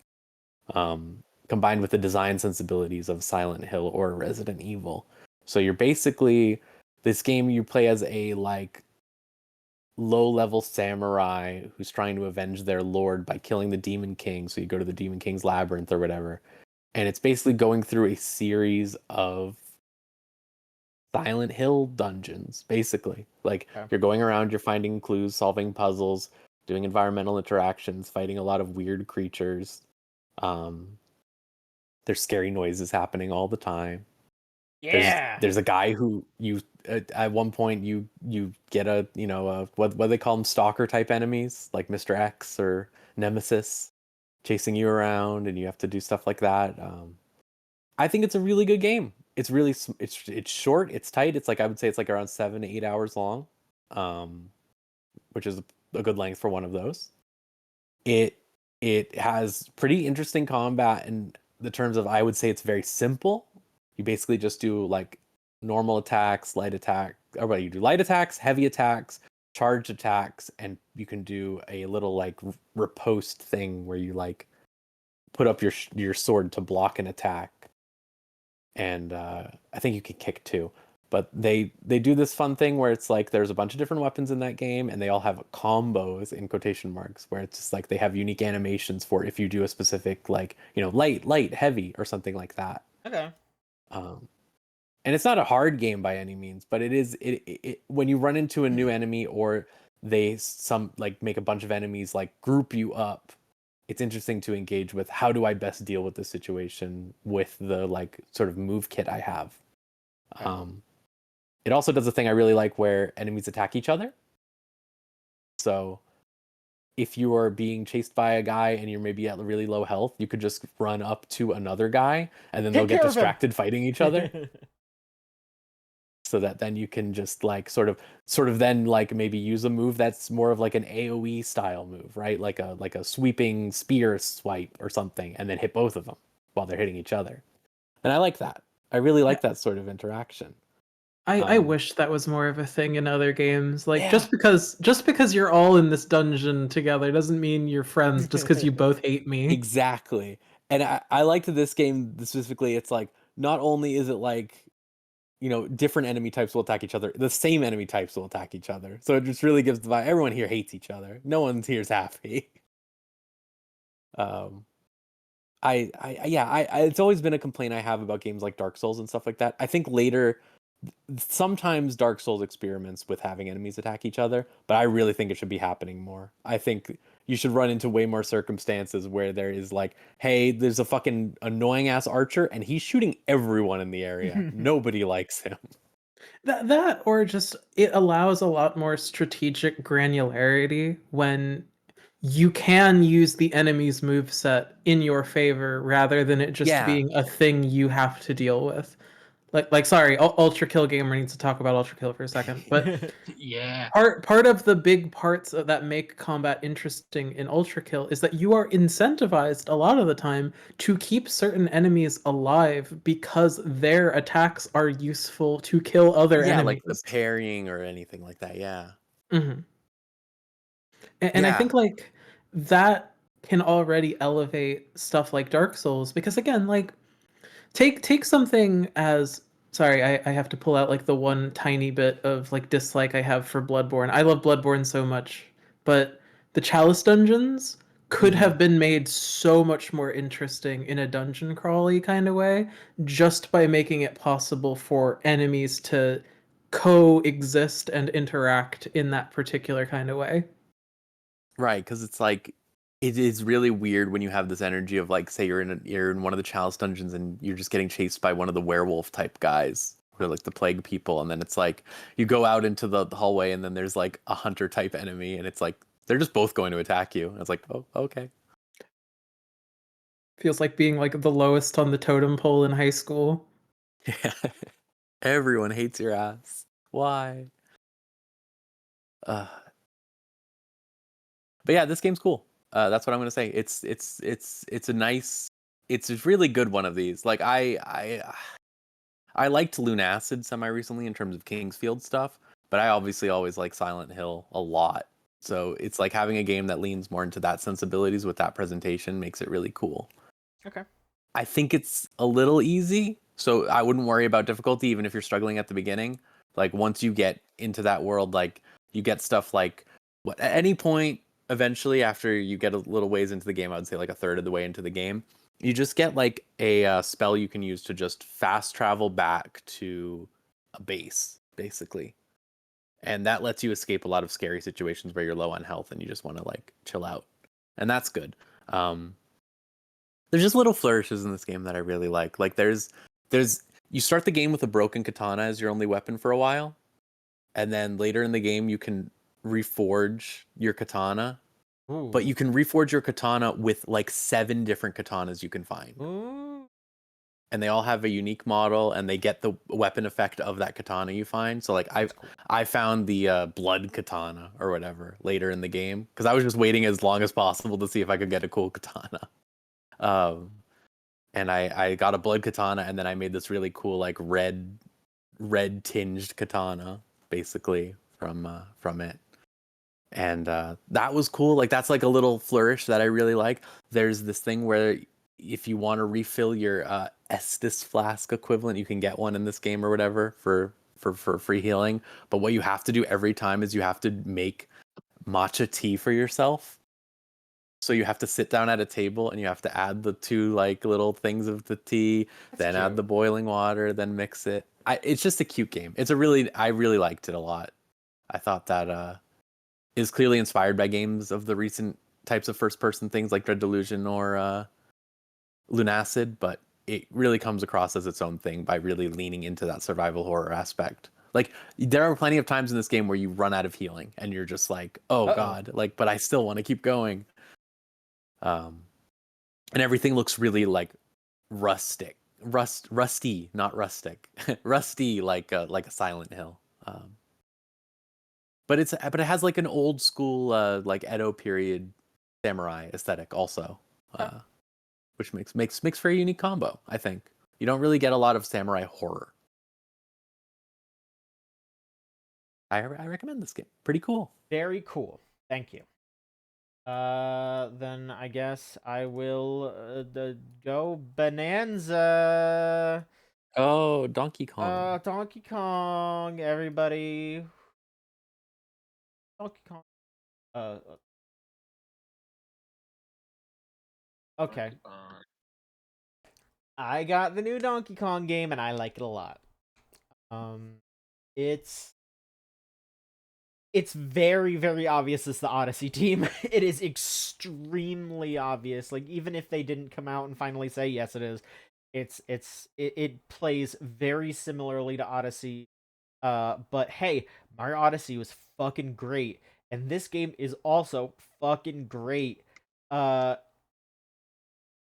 that you said, I don't remember exactly in what context you were talking about it, but on Blue Sky you're talking about how people were saying like, oh, this game is so revolutionary, like with the destruction, and I would say it's less that the destruction is impressive, because it kind of is. It's nice that I'm just able to just kind of jump around and punch stuff and go wherever the hell, but actually interesting is how they use that destruction and make it something that you want to experience, and it's not just I'm doing it to do it. Like there are a lot of gameplay elements that destruction leads into, like a lot of like all the different puzzles that they introduce in the world, and in like like little like side missions that you can do, all the ways that you can do damage to enemies, all the ways that you can interact with enemies, like how they'll have like armor and all that. Like that stuff's all really cool, and it plays very well. It reminds me of, and this will sound crazy for me because I'm mostly negative about this game, but it reminds me of how Breath of the Wild, and specifically Tears of the Kingdom, does this interesting thing where they'll present you with a puzzle and then you'll be surprised that the solution of the puzzle is almost to circumvent it. Yeah, at times it's like that. Like there have definitely been like a few missions or like bananas, because it's a lot like with Mario Odyssey, where instead of stars or shines or whatever the fuck, but oh yeah, the moons in Odyssey, it's bananas, and they build on it. Like something that I also really like is that the bananas also tie into like a skill tree that you're constantly like leveling up and getting new skills and all that. So that's nice. But what I appreciate is that it's like there's a lot of like puzzles and like bananas and stuff where it'll be like, oh, this is like hidden behind something. You'd have to go through this whole rigmarole to get to this banana. But there's so often where I will find one and it like, I'll grab it, and like because I've just been like digging through the earth and I just randomly come across one, and it's like this banana was called like find a way through the fire maze, and it's like I didn't do the fire maze. I didn't have to do the fire maze. I just found this. Which is really funny, and like it's fun to just be able to do that. And then like I just walk like to the left a little bit, and it's like, oh, there's a whole fucking fire maze here. Okay. So there was a yeah, I enjoy that aspect. There was a level I was watching Nextlander play a little bit of it, and I really liked. There was one where it was like there was concrete walls coming out of a thing, and you're supposed to like weave your way through the holes, but also like eventually they realized you can just punch through the concrete and just like skip over the entire like weaving through the holes bit. And I thought that was cute. Yeah, it's one of those things where like you've been over the years you've been groomed to do very specific things in video games, and I appreciate that. Because of the tools that you're given in this game, it takes a second, but you'll be hit by this aha moment where you're just like, wait, no, I can just get around this. Okay, that's cool. Like, so Yeah. I do really like this game. I think I'm getting close-ish to the ending, but I'm gonna try to 100% because it is so much fun to interact with all the different aspects of it. Um, story isn't anything. You're just chasing after a guy who's evil and like, I'm gonna get you, Pauline. You have the power of song. He's like, what the heck? I can sing and it does powers stuff? That's crazy. And Donkey Kong's like, I just want. But it looks really nice. It plays fantastic. Like DK's got that spin. Like he's got that spin thing just like Mario did in Odyssey. Just keep moving forward really fast. Like you don't have to stop at all. Like that is something that I really like about this game, is just that you can move forward and you can just keep going. You don't have to stop unless you run into something that's unbreakable, but most of the time when you do that, that just means you got to go around or you can go over it, or it's just it's fun. It's fun. That is 100% just it is a goofy ass fun game, and I'm glad that the Switch has two games now. No, I haven't played Mario Kart, but this is a great one. This is gonna be like the first like classic on Switch too, for sure. And I am just looking forward to whatever else that team is gonna make, because now it just feels like they're going, okay, we're taking these established characters and introducing new concepts to them and doing a really good job with it. Like I was talking to somebody recently, where I was thinking about like Nintendo's philosophy days, about how they definitely feel a lot like way more conservative and safe about the choices that they make with the projects that they take on. Like the Switch 2 is the safest thing they could have done after the Switch.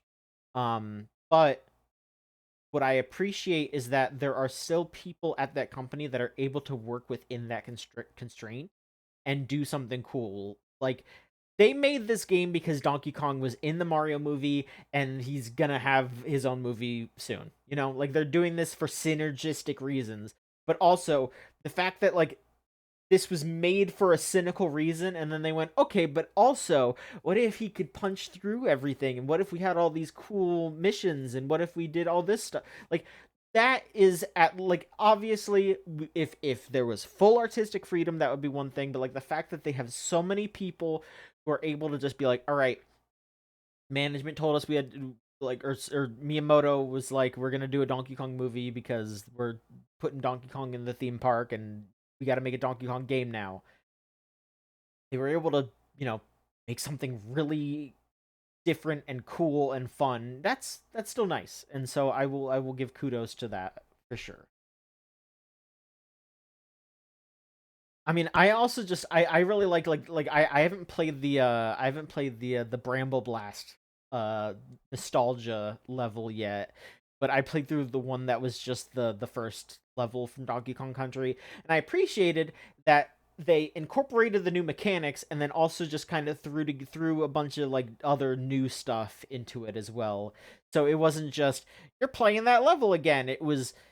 It felt more like you're revisiting this area with your new powers and your new eyes, and have fun with it.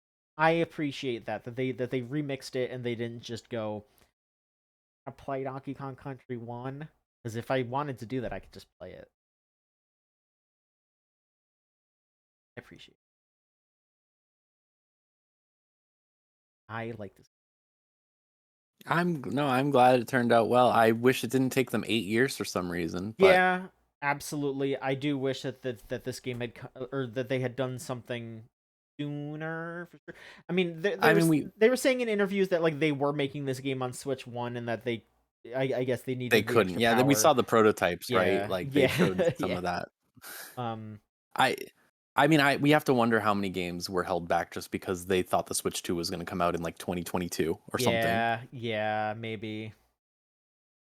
I guess we'll find out when a bunch of stuff just drops all of us. Because, like, yeah, I'm at the point, and like, no Nintendo Direct has been announced at time of recording, so we're we're waiting. I'm I'm at this point where like, yeah, I want them to do a direct. I'm not for like a hype reason. Like I'm not sitting here like, oh, I can't wait to see what Nintendo's got next. I'm just like, I need to know like what the fuck is happening now, because there's nothing. Like, what's going on? Like, I have this console in my house and I love Donkey Kong. Don't get it wrong. Don't get me wrong. I'm enjoying it, and I'm not trying to be like, oh, I just need the next thing right now. But it's like, what? It's like, like what? what's It's going on? Metroid Prime 4 and Pokemon, which are both Switch 1 games Yeah, for exactly. the rest of the year. Yeah. There's like Kirby, I guess. Is that There's it? But the that. There's oh that yeah, Air Rides too. upgrade. Yeah, Or yeah, Air no, Air Ride Ride. too. Yeah, Yeah, Air Ride. But yeah, there's that also, the like upgrades that they're doing for some of those games. Whatever. very odd. Very odd. Very odd. But at least for now, I am very much enjoying.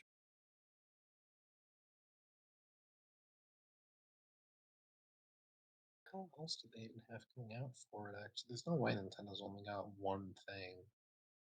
You'd be surprised. Yeah, like genuinely, I think that like I think it's one of those things where like me saying that a direct hasn't been announced yet, like probably by the time this gets put on the podcast feed, that's just gonna be wrong. Like I'm just gonna guess. Because they're doing the Pokemon Presents next week, which they're like hyping that up. It's gonna be like half an hour long. So I'm gonna take a guess that they're probably gonna announce Gen 10 there.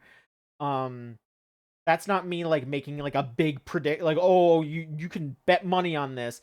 But I'm gonna guess so, because I remember they announced Gen 9, or was it Gen 8 or Gen 9, like around the time, yeah, Gen 9, like around when Legends Arceus came out, and I remember being like, they're not gonna, they need to talk about Legends Arceus more. They gotta show that game off more. What are they doing? And then they announced the next gen, and I was like, okay, that's insane, but whatever. I think we're kind of coming up on that time where they're gonna announce the next like mainline generation, especially because in all those leaks there was some stuff about the next generation anyway, so they were definitely working on it. They'll be called Pokemon Switch 1 and Switch 2. I mean, yeah, look, excited. I'm the Pokemon fan. I'm with The you. Pokemon fan is excited for Pokemon. Who'da thunk? But I just want to see the Pokemon with a new hat. That's all I'm saying. That's what I'm here for. all right. Is there anything else that you all want to talk about, games that you've been playing wise, or do you just want to hit the rest of the news? I don't want to talk about gotcha games, John. I don't want to talk about it. We're just enter hell. How are your Uma runs going, Rose? Pretty good. I Oh, actually got like 20 good ends. I've got a couple. I'm kind of bad at it. Okay, news then. They have chosen the actors for Link and Zelda for the live action Zelda movie. Speaking of Nintendo movies, Link will be played by a 16-year-old named Benjamin Ainsworth, and Zelda is going to be played by a 21-year-old named Bo Bragason. Oh, finally, the problematic Zelda age gap is revealed. Yeah, Benjamin We all knew Ainsworth. it. Benjamin Ainsworth was the voice of Pinocchio in the live-action Pinocchio remake that Disney did. And Bo Bragason was in the BBC series Three Girls and the Disney Plus series Renegade Nell. I have never heard of Renegade Nell. That's quite a name. So my theory, I'm just gonna say because or not even a theory, just the copium that I want to put out in the world, because so many people are hoping that Hunter Schafer was gonna be Zelda.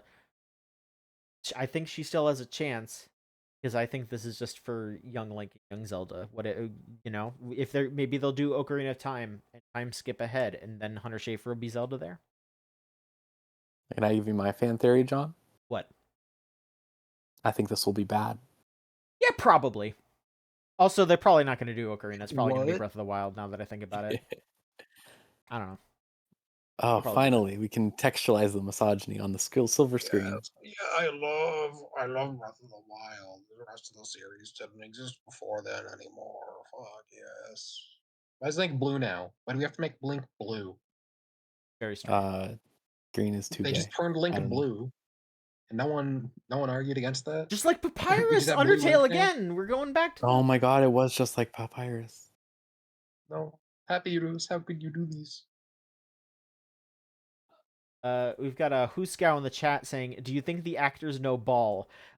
You're gonna have to elaborate on that. What do you mean by no ball? Like, They know ball. do they? Yeah, What do you mean? They'll have to know ball if it's Breath of the Wild because all those puzzles are putting the That's ball in the true. hole. That's true. They Oh my god. Just okay. I just. No, 2 hours. Oh my god. 2 hours of a 6-year-old, not 16-year-old slanding shots across the hoop. Yeah, Hey, that is God. I would watch a movie where it is just it is just this kid just using a magnet to move balls around for like an hour and a half. That'd be a great movie. We gotta do So it. who's Flip Jack the Black board, gonna Link. play? Who is Jack Black going to play? He has He's to be gonna there. play. He's gonna play Darunia, or whatever the Goron. You know what? Yeah, yeah, Damn, yeah, damn. yeah, yeah, yeah, yeah, yeah. I just What if pictured the it. trailer comes out and it does actually open up with the mud on your face big disgrace joke that people kept posting around? No. They won't go that far. They're going to go super serious to start with, and then they'll lean into the jokes after. Yeah, okay. So but are they real heads? I guess is what's being. I'm going to guess no. No. If Breath of the Wild is probably their exposure, given their youth, there's no real in there. There's nothing real. No, I'm just kidding. I don't know. It depends on like if they actually care. Sometimes they do care, and then they look into this stuff. I think that Link actor is too young to say that he can be real. Yeah. I love playing the Link's Awakening remake on Switch. That kid's playing Fortnite. You know, like Link's Awakening remake is a crazy game. Maverick is saying that yeah, Jack Black will just sing Lava Chicken again. I mean, he could because like there's cooking in Breath of the Wild. But yeah, but if it's Darunia, you know, they eat the rocks. He's gonna be like lava rocks. Lava rocks. You know, there's no way they do it, but I kind of want to see Nintendo be like, the Minecraft movie made a lot of money. What if we tried cashing in on that style of humor with Legend of Zelda, and it was just the worst that like. I don't even know what that style of humor is. Yeah, The problem. I don't know if you could capture like I'm so like, scared. knock off Napoleon Dynamite, even though Isn't it is it- the genuine article. Isn't it funny how bad this is, and then it's not funny at all? Well, it would fit for Zelda because the women in the Minecraft movie also didn't do anything. No, they did not.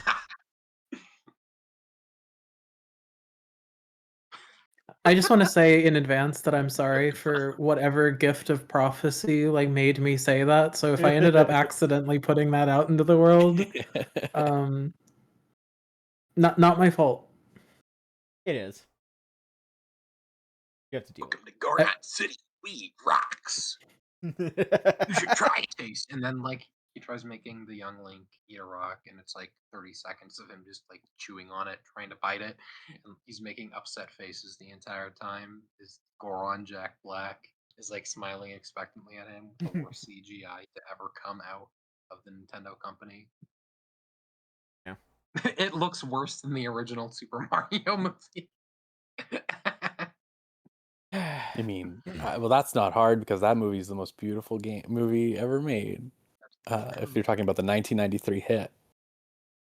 Trust the fungus, Luigi. The cyberpunk classic, the Super Mario movie. It really is. That movie's awesome because, like, wasn't it just? I think at least it was like influential in them actually being able to make way more popular movies.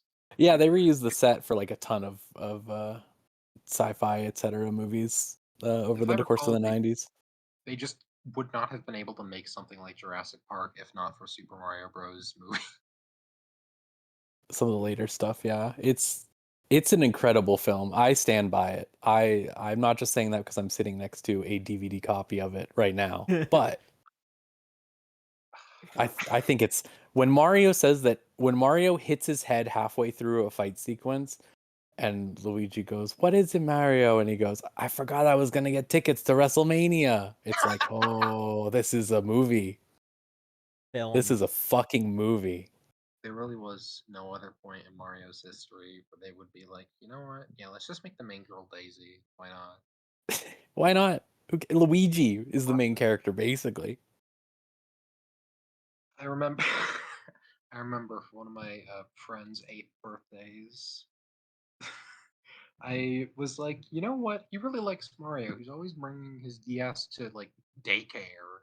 So you know what I should do? I should buy the Mario Bros. 93 movie and give it to him on a sleepover birthday. What did you Fuck do? yes. his Because it was parents just like, Mario. It has why? Mario on it. And like, so we were just having our sleepover in the basement, and he put it on, and we all watched the movie. And because the DVD also has a bonus feature of like 2 episodes of one of the TV shows, I don't remember which one it is. I think Yeah, it's the Mario Bros. 3 one. yeah. But but I remember after we watched the movie, everyone except for me, I think, was like, "This wasn't very good," and we just put the episodes on loop the entire night, and it was one of those like it evolved into one of those kicking each other and beating the shit out of each other to death sleepovers while we were just watching Mario Bros. It's all cartoon on. Mario's fault. Yeah, this is what the movie did to us. You were doing. Oh god, And the bomb went off. it was like that Tumblr post where someone said that like they play like Abe Lincoln versus the Snake or whatever. Is that what happened? Yeah. It's just like, yeah, well, one of us just gets like wrapped up in a sleeping bag, and then the other person is Abe Lincoln, and then we fight. And you know what? Usually Abe Lincoln's beating the shit out of the snake. Super Mario versus the Snake. God. Mario versus Cobra. There we go. That's a snake enemy. I feel like all of these are different, better film ideas than the Legend of Zelda movie will be. Yeah, you're right. We need to just remake the Super Mario Brothers movie. Remake that. We need One we shot. need we need No, to we make don't. Abraham Lincoln Abraham versus Lincoln the snake in the movie. Excuse me. Yeah, you're right, Tyrone in the chat. It was a slug. You're right. It was Abe Lincoln versus Oh, the slug, slug, okay. which does make it a little Well, funnier. I'm gonna For say. the legally distinct name for the movie, it can be Abe Lincoln versus the Snake. Yeah, it could be Mamma George mia, Washington what am I versus going the to do this snake. time? Snake. Yeah. Slug.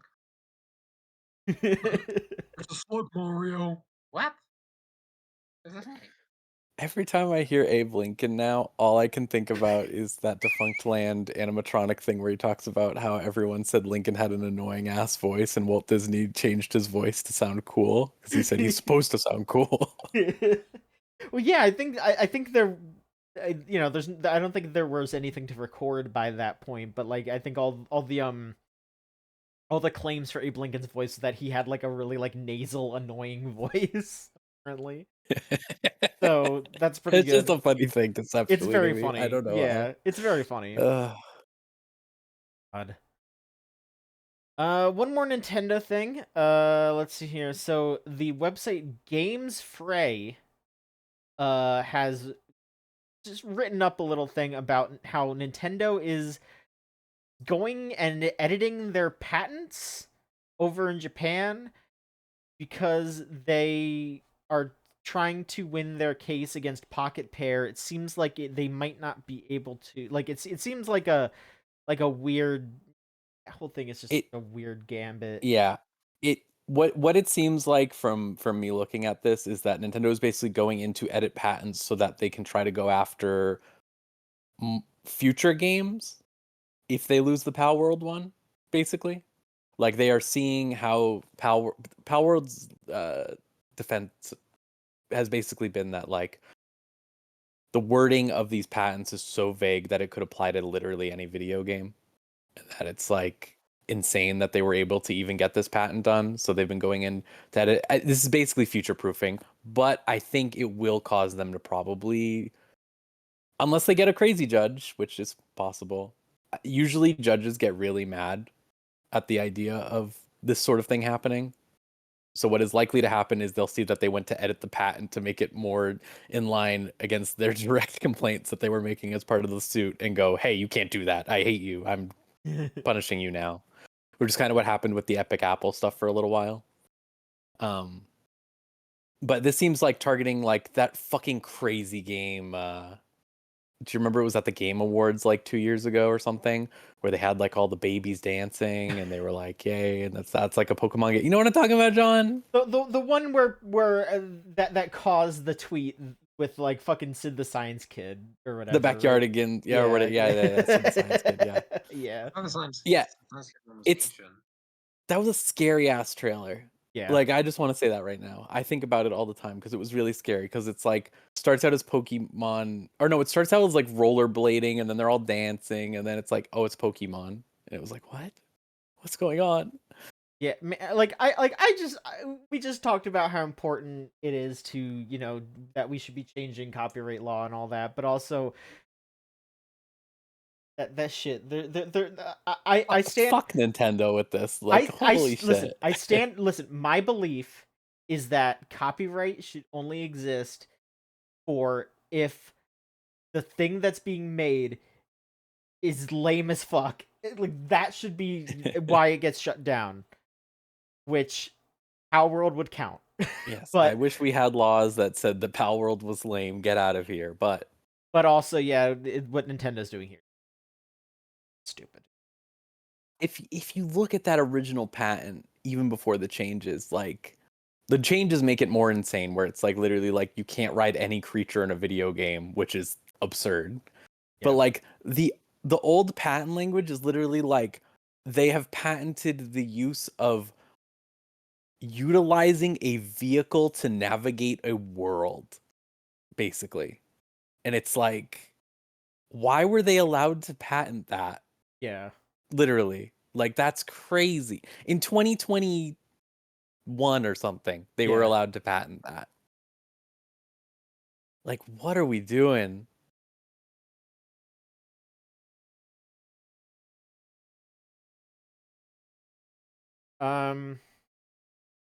And last bit of news here. So this is the big news of the week. There's a lot of shit going on with it. So we have another round of Steam taking down games for being horny, but there's a lot of layers and a lot of bad actors involved with it.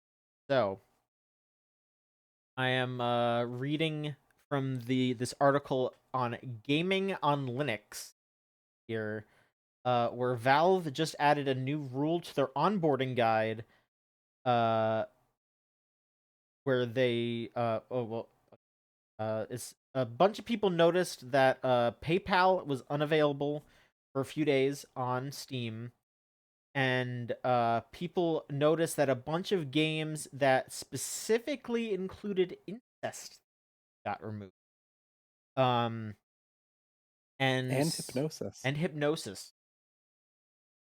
So it does seem like it'll lead to more of a crackdown, because a lot of that stuff leads to, you know, like stuff like that has happened on like Patreon and other sites like that, you know, have more open marketplaces that allow for whatever the hell, and then all of a sudden the payment processors start claiming that they can't have their payment processing on there if they're going to have that.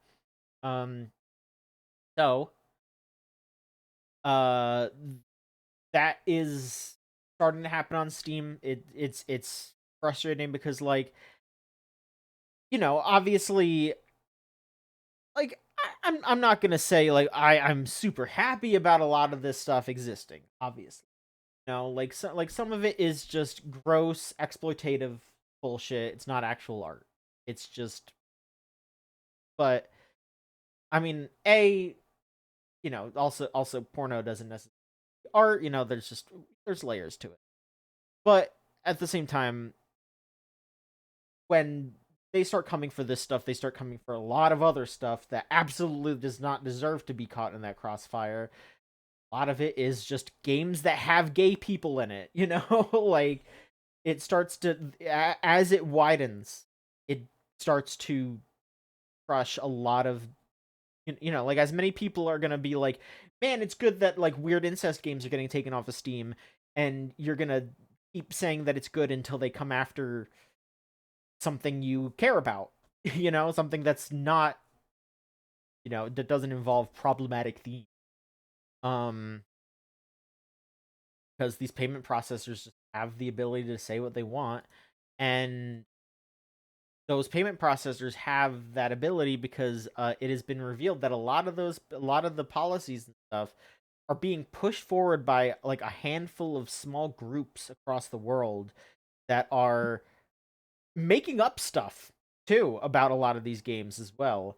Um, there was an art. So there The was so there was an article. There was an article on Vice that explained a lot about this. There's an Australian group called Collective Shout, which is a radical feminist organization.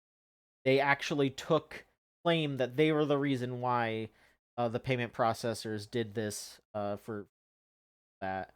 Um, they quote targeted 500 games on Steam, and then there's still 81 titles that they still want to take down.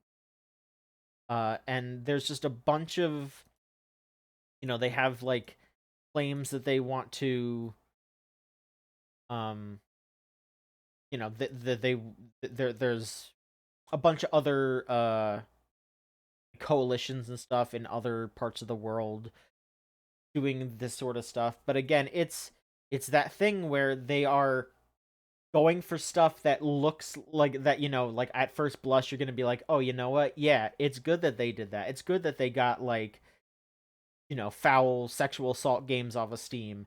But then you dig a little deeper and they're just like, "Yeah, you know what's going to be next, right? Any game that's got a trans person in it, we're going to hit that next because we think that that's just as I, bad." It's like, "Okay. they they are labeling themselves as a radical feminist group, but Yeah. fundamentally at their core, they are a conservative funded religious group Yeah. where their leadership has ties to the churches, the church scene, the conservative Christian scene of Australia. So I would not exactly call that radical feminism, but I mean, I'm gonna say this completely unambiguously. I am personally against censorship in any kind of form, and the reason for that is my feelings on the subject matter are ultimately immaterial. Like, I can be repulsed and disgusted by any given piece of information existing or being present, but removing the ability to talk about it, removing the ability to self-designate like what you personally want the ability to see, because again, we live in a time now more than ever where people are ceding the rights that they have to what they are even legally allowed to see in spaces that are hypothetically for adults. Mhm. Like, even in the context of, like, say something like Discord, it is absolutely terrifying that there is legal precedent where it's like, well, we need to have all of this information on you before you can use our platform. We need to have your driver's license. We need to have this information. And I don't necessarily think that it's hyperbolic that this kind of wide sweeping approach to removing things you don't like in the name of some kind of knee jerk reactionary disgust response. It is simply a fascist tactic. Saying and appealing to that kind of disgust that, well, this is icky, you don't want to look at that anyway, so why are you complaining that we're getting rid of it? That, as you said, it is that same kind of problem where when you end up being on the chopping block of that, where they're like, well, someone's really not comfortable with the idea of your game having themes of, say, sexual violence. Like, Lisa the Painful is a game all about the consequences of sexual violence and the things that it does to people who are even tangentially responded to that. I wouldn't want that game to be gone just because at the same time there is, I don't know, stepmother fucking sim on Steam. Yeah. I cannot like that game while also saying that like a watch group having the authority to say this should not exist is just ultimately going to widen the net to a point where, yeah, we are going to have a more functionally conservative series of platforms because you can't say things even as art. Yeah, like some previous stuff that this group has done that was brought up on this article. Like they tried to get Detroit Become Human banned in Australia because it has child abuse and violence against women in it. Which, hey, I'm, that game doesn't present those themes well, but like at the same time, like there are pieces of art that are about these things that are presenting those things well, and people should be able to attempt to talk about those things even if they screw it up. Like, nobody's gonna people need to be able to express themselves, and they need to be able to express themes that are difficult. And it's, yeah, like the fact is like that game was about, it was an empathetic story about child abuse, not like, hey, here's the child beating simulator, like but they don't care about that. They don't care about nuance. They just want to get rid of anything that isn't about their conservative They want values. to obfuscate things to Yeah. support conservative values. Yeah.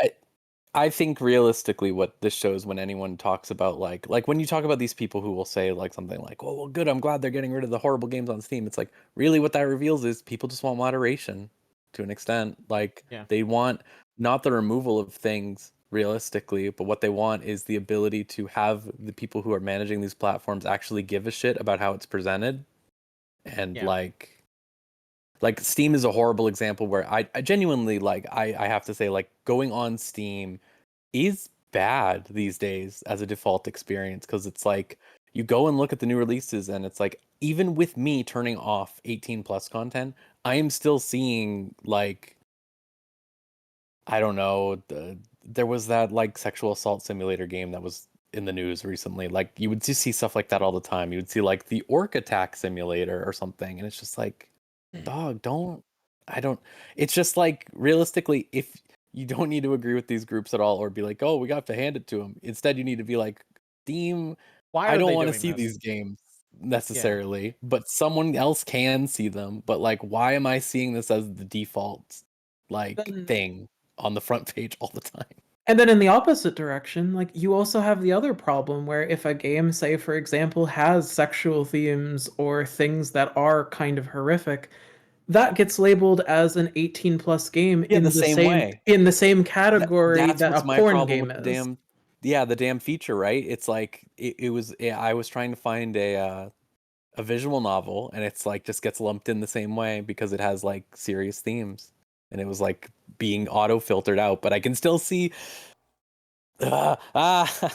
Yeah. And I mean that's the same thing is like Steam has had an incredibly laissez-faire approach to basically any form of moderation. Like there are basically no sophisticated tagging systems on Steam in any meaningful way. Like yeah, there are the community tags, but the Ugh. community tags are basically less than worthless because half the time it's not on the correct game or it's treated as a joke or a thing to manipulate.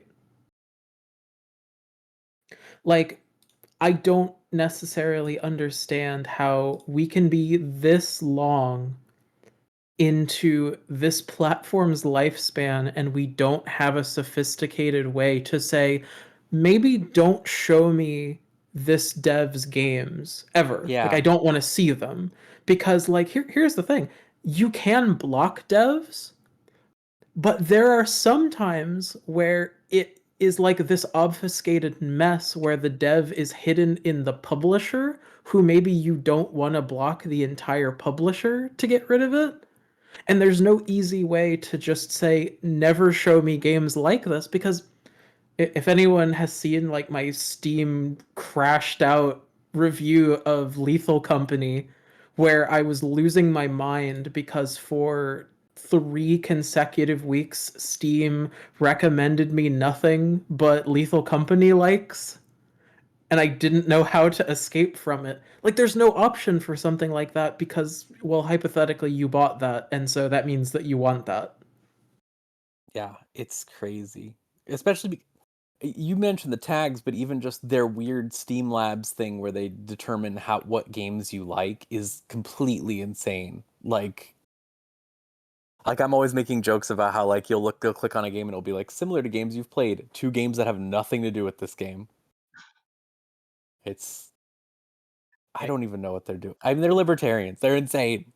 But I mean, again, their entire platform is based on laissez-faire. They will allow anything on their platform provided that people don't complain about it. And to an extent, and again, to an extent, there is nuance here.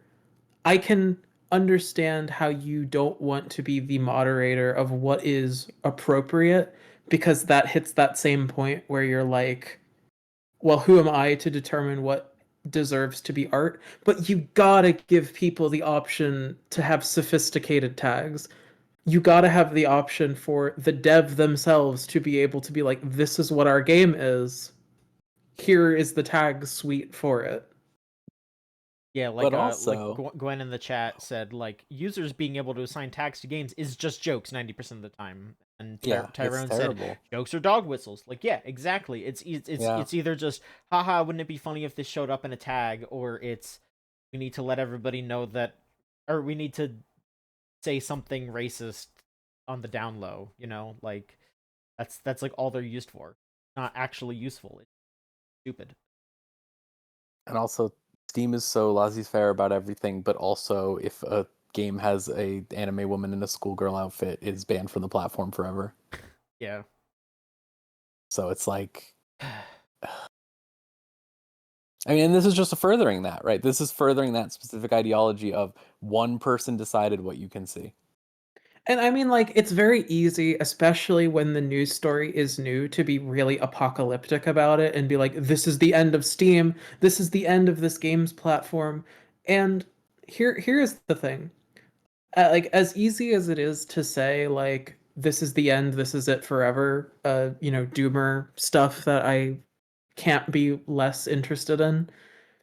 Yeah. Fundamentally, as long as there is any drive to tell stories in that kind of specific space or any kind of themes or things like that, there is going to be some degree of pushback to it. And I wouldn't be surprised, like, just knowing that this is happening is enough to have some momentum for people to actually do and say something. Because the worst part is when these kinds of things happen is when people don't know that it's happening and they don't have a Yeah, name to subscribe to it. exactly. I think the doomerism is exceptionally stupid to me. Of it's just like, if you look at literally, like, people were probably dooming when Fox News complained about Mass Effect and said it should be destroyed, or when they had congressional hearings about Grand Theft Auto being evil and Mortal Kombat, etc. And it's just like, no, you have the power to change these things. There is, and I understand that in the moment, like, people do have that tendency to get really scared, and my empathy is always, toward those kinds Yeah, of responses. But it's still like, knowing that this is happening, knowing that there are people, and again, they're a really tiny minority. These groups are not like tens of thousands of yeah, people. This is just people that have a lot of times on their hands. So again, in the same way that the, keeping, devs from killing games and all of that, again, the power is in the hands of the people who care, and you gotta show that you care.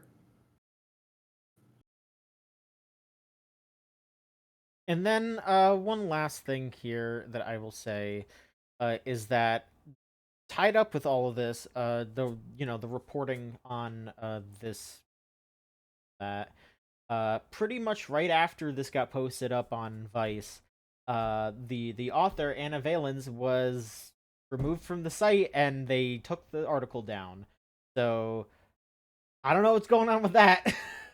Because That sounds like something that Vice would want to cover. You know, like I know that like it's not actually Vice and it's not actually Waypoint now and all that, but like this is a piece of news that's bringing a bit of what's going on, and it's just like Not even just that, just it would get views, which is yeah, the only thing they care about. So yeah, that's like yeah. cool.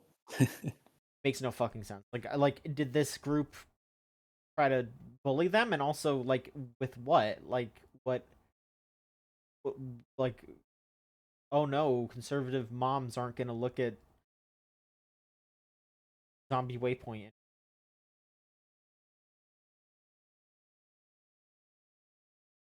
I'm sure it's some insane Australian libel law or something. Who knows? That's what the excuse they always use. But yeah, I mean, we'll see how that all goes. But it's stupid and it sucks. Agreed. Yep. Is there anything else that anyone else wants to Yeah. talk about news wise? Nicholas, is there anything that you want to talk about with regards to this? I think like even if you don't like doing it, you really just gotta stick up for the defense of this sort of thing. You gotta stick up for no, we shouldn't be removing this really basal and crass content because like you all like there's no real benefit to getting rid like okay, Steam doesn't work at like blocking stuff, right? But I feel like that is a separate issue from what this should be. Like It's part of you're it, not but like also like the problem is like what we were talking about is that like we're all adults, we're all people who can make choices in our lives, and if they're just taking the choice away from us. Like I don't this want to doesn't benefit any of us yeah, I at don't want to see all. that stuff, but also like I don't go searching for it. And So, like we know what the intent is. We yeah. know why they get rid of these things. And as much as you don't like these things existing and as trashy as they can be, like you gotta stick up for them because if you don't, you're just willing to like, yeah, get rid of this stuff because I think it's trashy and like you're just letting them get their foot in the door. You're letting power and examples be asserted and set, and that's not good. That's not good when you know what the next step is. Absolutely. You gotta advocate for the protection of all art, even if you don't like it. All right. Well, move on to questions. If you want to send in a question, you can go to a podcast at gamesline.net in your email thing of choice, browser, client, email client of choice. Or you can go to our Discord server, which is, I'll put it, probably like have a bot or something automatic. Um, go to the gamezone.zone. There's also a thread in there. Send in questions, so choose. So we have two questions right now. The first one is from Gue, who asks, "What's a genre of game that you don't have much experience with?" And then, do the other hosts have game recommended genre? All right, yeah, here we go. So we can each say a genre that we don't have experience with, and then someone else can try to hop in and give you a recommendation. Start with Rose. Rose, what is a game Oh genre? God. Yeah, what is a game genre that you don't have experience? Um, I guess RTS games are the only ones I could think of. I don't know how helpful that is with other people, but Uh, I've just never been big on them. I mean, I don't really care a lot for those games, but I like the old THQ ones. Like I like Company of Heroes and Warhammer Dawn of War. Mm. They're simple. So there is like a demarcation that needs to be made because obviously there's RTSs. Like Uh-huh. I think all of like the Age of Empires type games are really good learning games for like RTSs. But then there's also the grand strategy total war type like you have to manage every part of the economy type games, those get way, way scarier. Yeah. And personally, I think like the thing that drew me to RTSs is just games that are willing to be stupid. Sure. And that to me was the ad campaign that I needed for the Command and Conquer games, especially Command and Conquer 3, because here is my pitch. Command and Conquer 3 is a game where you can pull enemy tanks into space with a magnet. Okay. And you can do this multiple times per encounter, and there's nothing they can do about it.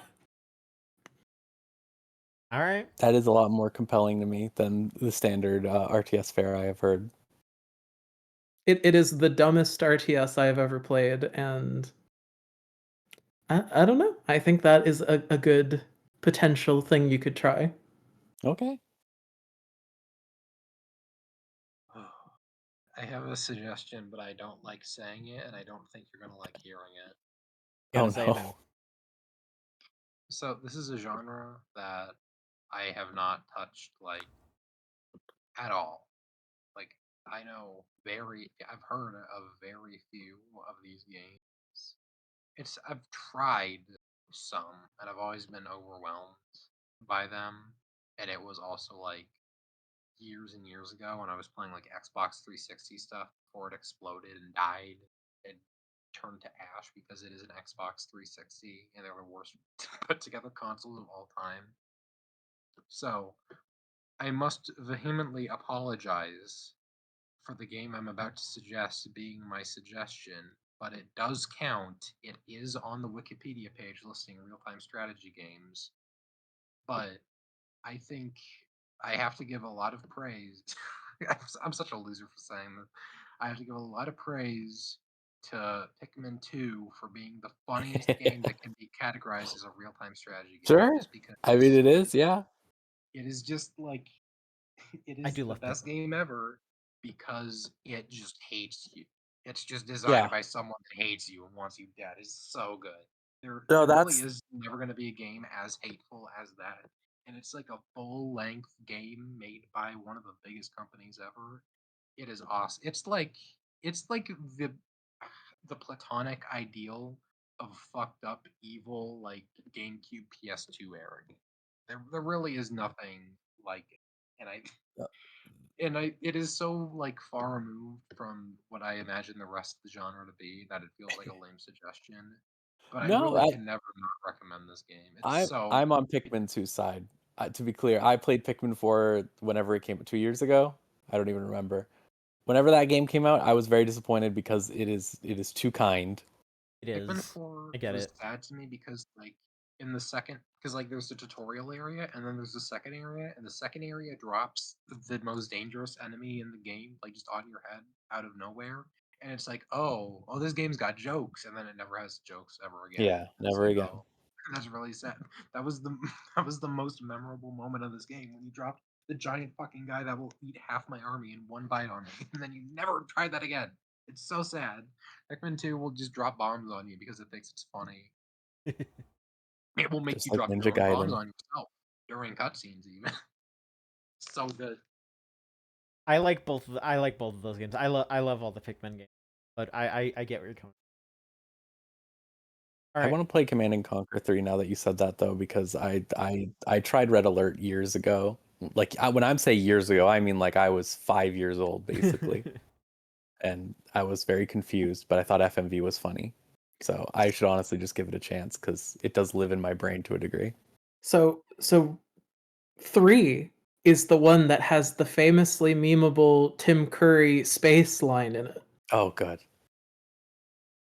But I understand where you're coming from with the Command and Conquer introduction. Even I am not that versed in RTS because my initial experience with RTS as a concept was playing Command and Conquer on the PS1 with a PS1 controller. Yes. Oh, Yes. fucking And trying to play an RTS with like a no analog stick, like D-pad, is probably some kind of torture. I just watched an LP of Age of Empires 2 a couple months ago on the PlayStation 2, and I was like, this is the worst shit I could ever imagine or inflict on another human being. That's really funny. Like, it just looks so dark-sided. The camera's so zoomed in. Isn't there like there was a port of StarCraft on N64. Can you imagine that? Oh yeah. No, I don't want to. I Oh don't want to boy. imagine it. You know, everything's already naturally covered in like the Vaseline anti-aliasing on the Yeah. N64. All right. Lily, what is a genre that you are not versed in? So I have one of two, and I will go with my gut response. And I don't know really much at all about like classic adventure games because I tended to get so intimidated away from them by just the reputation of like the LucasArts type like Moon Logic style puzzle adventure Uh-huh. game that it was like one of those things where it's like I don't want to play a game that's like 4 hours long with a playtime that's 20 hours long because I'm beating my head against the puzzle. Like, I think the one that frightened me just by sheer reputation was the Day of the Tentacle, like, paint a cat to look like a skunk puzzle using a wet painted Oh. fence. Those games are really fucking scary. I'm not going to lie. Like, broadly speaking, the problem with adventure games in general is it was an arms race of that for a really long time. Like, not only just from the angle of they want to inflate game time like any publisher in that era, but also just like they want to one up each other so bad. You can read those interviews where they're talking to each other about like, and I wanted to make the craziest puzzle you've ever seen. Gotta Oh, respect it. I you guess gotta respect it. you know what my recommendation is actually is to just play those games, but then just use a spoiler-free walkthrough. That's my recommendation You because can do that. Day of the Tentacle. I love Day of the Tentacle, and I really Grim Fandango, Grim Fandango, Grim I was gonna say Grim Fandango. Fandango isn't that bad It's though, not that is the bad, thing. Like but compared still, to a yeah. lot of the peers, that was gonna be my suggestion. I've Was heard that one is very good. especially with the modern controls from that remaster. Yeah, they did the remake. Where they don't make you use the keypad to move around. Really funny thing is like there was a period where like YouTube seemed to think that I was like a Sam and Max fangirl, and it was doing nothing but sending me Sam and Max gay moments over and over again. I don't know why that was happening. I mean, they're good gay moments is the thing. They were trying to win you over. They were like, "Hey, look, we know you're looking for something new. You want to see a gay dog?"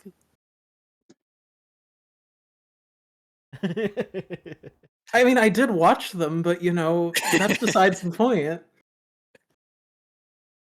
I'm trying to think of like honestly, you could also just play a bunch of stupid FMV games like that. That's the Blade Runner one's pretty good. Yeah. I really like that one. I'm trying to think of old school. There was that I wish I could remember the name of it, but there's like someone who's still making adventure games. There's a label that's always making adventure games, and they're pretty decent. But that doesn't help you because I provided no information with that statement.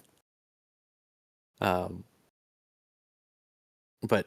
I think like modern ones have decided to stop being the Joker, which helps a lot.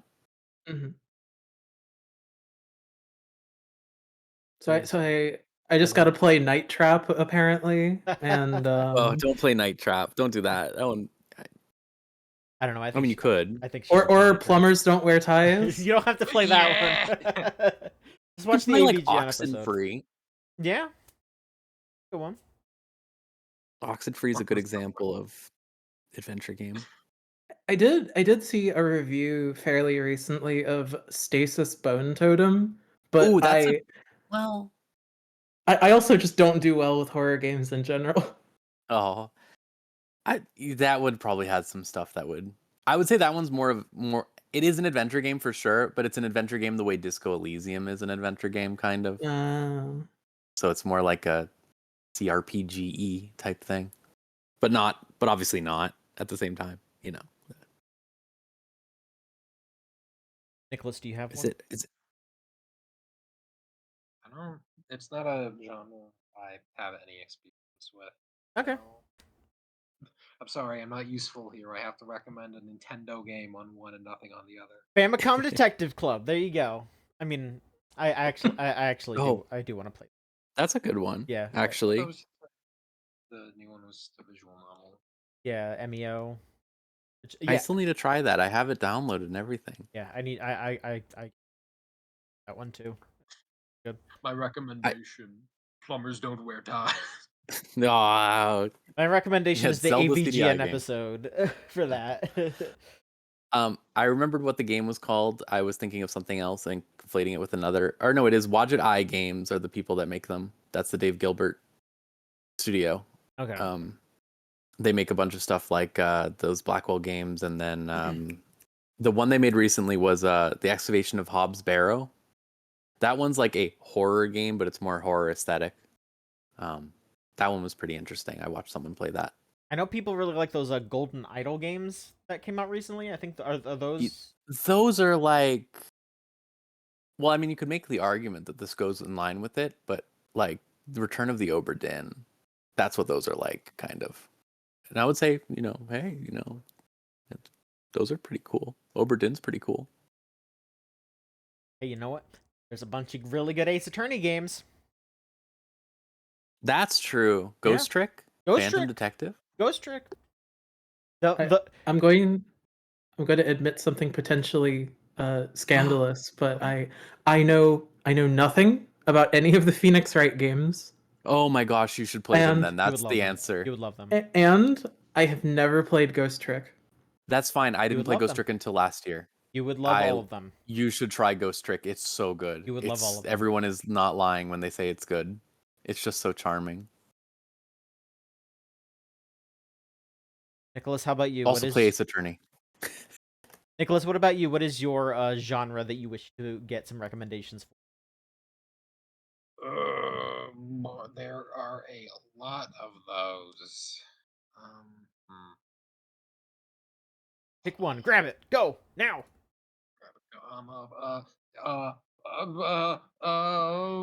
Action games. Whatever. I played. I'm sorry. Okay, specific ones. I played Kingdom Hearts 1 and 2 like hell yeah recently, and I tried Birth by Sleep, and I was like, it's an evil game. This feels like ass, and I'm not even playing the character that everyone says feels like ass. Yeah, none of them feel good. Is the thing about Birth by Sleep. I've heard I would probably like Dream Drop, but yeah, it's one more normal. It feels wrong to play the series out of order, even though I know the general plot of the whole thing. I don't know why I'm attached to finishing Birth by Sleep before I can see, but it's like I don't know. I want to play more stuff. I want to get that Kingdom Hearts kick again, that very specific one. You are talking to the people that will tell you. I was thinking about trying the No More Heroes games, but I've heard the PC ports suck. I think they patched them to make them better. They did fix them recently. They fixed them. Yeah. Well, not recently, but like 2 years ago or something. Yeah. I'll put those in my recommendation because we got a big ass list of that I just pull games to play from. So I will solidly lock the No More Heroes on there. Those are my favorite games of all time. So yes. I would say, I don't know if you care about Final Fantasy at all, but the Final Fantasy VII remakes have Kingdom Hearts-ish combat that is fun. I would say Devil May Cry 5 is the best action game ever made, but that's just me. I think something like Devil May Cry 5 is good, a modern action game, because it's just very easy to get into and just play and fool around with doing silly moves. But if you value story, something like Ys 8 is decent. Or Ys 10. Lily, how do you feel about this? I was literally sitting here like with my arms crossed, like just like furiously thinking about this. So I have a few suggestions. If you want to have a really bad time and you want to hate yourself afterward and you want to feel really sad and you want to like stand in the shower, play Drakengard. Why is the Uh, CD skipping? If you play Drakengard 3, it Page. has a woman with breasts. You might find that compelling. That is true. Wait, which game? Drakengard, the third one Oh. of what Lily's saying. So the third one You know is how to my sell to me. so the third one is my favorite one. Yeah, me too. If I can anti-sell it for 1 second, that game on the native PS3 is like single digit frame rate most of the time. But I love it with all of my heart. If we were talking like kind of like here's like the weird thing. The first thing that came to mind when you said games like kind of like in the vein of Kingdom Hearts, the first thing I thought of was Dark Cloud 1 and 2. I mean, Sure. yeah. Like it has that 2 similar especially.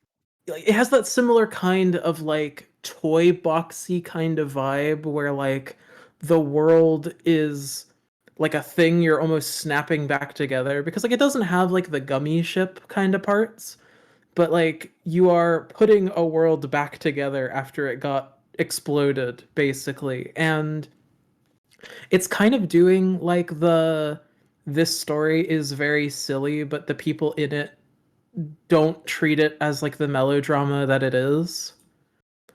Um, I would also second the Ys series because those games are also like especially modern Ys has a lot of the same vibes as Kingdom Hearts does. I will also second that Devil May Cry 5 is one of the best action games ever made. Um, I mean, obviously, like the punt response would be like the world ends with you. Yeah. I was like trying to like it is true, but it's like I was like, I just want to say like, yeah, hey, Nomura also made this. Uh, and if I wanted to like absolutely brown nose, I could just be like, you should try playing all of the Xenoblade games. No, he's played all the Xenoblades. He's did it. He's done it. Play them a second time. As we know I've that played them a second time. Play them a third time. I've really played most learn of to them appreciate one time. Mithra even more. I've played one. Okay, I've played one twice. I've played three, 2.5 times. No, okay, 3 times, but 2 of those were half times, so technically 4 times. And then 2 is basically just I play this every year, at least Mhm. once. You could be one of the 5 people who played and bought Astral Chain. It's okay. I have Astral heard Chain. I'm positive one. things from. Oh, so We're we've all got here. half the people who've ever played Astral Chain. Honestly, Okay. Can I add a Bayonetta- qualifier to my original question? yes. So this is like a bit removed from action game, but are there any games that have like the weird fucked up platforming RPG fusion that KH1 gameplay is, where it feels like you're Ye- piloting a truck around like a Lego set and you're I just think using Final Fantasy spells? Because I love that. I love how KH1 plays. It's like the perfect weirdo first game in the series on the PS2 is a platformer, way more than any of the others. And I don't know if there are any that are like that extreme, because like everyone's basis for Kingdom Hearts 2. I don't want to know if there's anyone that's like, yeah, we made our KH1 game. I think straight up like Ys 8, 9, and 10 are very much like that, honestly. Like you're doing a lot of silly bullshit like that all the time and doing weird platforming. Devil May Cry 3 instead of 5, maybe, if that's what you value. Because Devil May Cry 3 loves to have you doing stupid platforming all the time and doing weird puzzles that don't make sense. The newest Ys even has a Viking girl stapled to you at all times. Yeah. Pretty cool. These are really funny selves. You like I girls, right? You think well, girls are like cool? in that one, it's like it's just like how do I put it? It's like you have a tether that's literally tied You between you two, so you're switching you between. it was like if you and Goofy had like a finger trap on and you Yeah, weren't allowed to Wait, get like too okay. far away from each other. If only. This will determine if I seriously look into this game. Is it literal and you can like tripwire people with it? Like yes. swing each other around. Oh my god. There are Can moves I you pick my use with it partner up, to do that. spin in a circle, and use them as a flail? Basically, basically you control both of them at the same time is kind of how it works. With one being Oh, the primary person, and you can switch between who's the primary person or not. But then oh wait, that sounds sick. And it it's even pretty cool. has like the kind of flaccid gummy ship where you're like on a pirate boat. Yeah, There you go. I don't know if more and games it need has gummy grind ships. rails like Sonic. Yo, Kingdom Hearts 1 with grind whales. Oh hell yeah. Also, Oh, I don't know if the demo for it is still up, but the demo does the same thing that Dragon Quest does, where you can play it for like 3 hours and then you can Yeah, just immediately go into the game if you decide to keep your save. I they love doing that at NISA for some reason. I'm fascinated by it because my Trails games, the Legend of Heroes, Trails Through Daybreak demos, both are like the first two chapters of the game, which is like Oh, 12 hours long. also, holy shit! There is one thing about Ys Nordic that I need to like rant about for a second. So when Yeah. you open that game on Steam, it gives you two options: start the game normally and load your save. And if you hit the like load your save option, it skips all the loading screens to show you the title screen and it just boots you into the save from hitting play on Steam. Ugh. Why has no other game done that? That is, what are we doing? What are we doing? so yeah, I'm writing everything down. So you say he's X, Drakengard, Astral Chain, Devil May Cry 3 and 5. Am I missing anything big? I mean, I'm just gonna tell you to play No Uh More Heroes again. You play No More Heroes Yeah. also. That's pretty you good. can Alright. you can play Dark Cloud. Dark Cloud. Yeah, Dark Cloud. If Yeah. you're not vibing with Dark Cloud 1, you can switch to Dark Cloud 2 because they're a little different. Yeah. Oh, actually, I have a question since the Devil May Cry's are on here. I don't think I'm gonna play the game I'm asking about, but I do want to know: is Devil May Cry 2 like bad because people didn't get it or something, or is it just No, bad?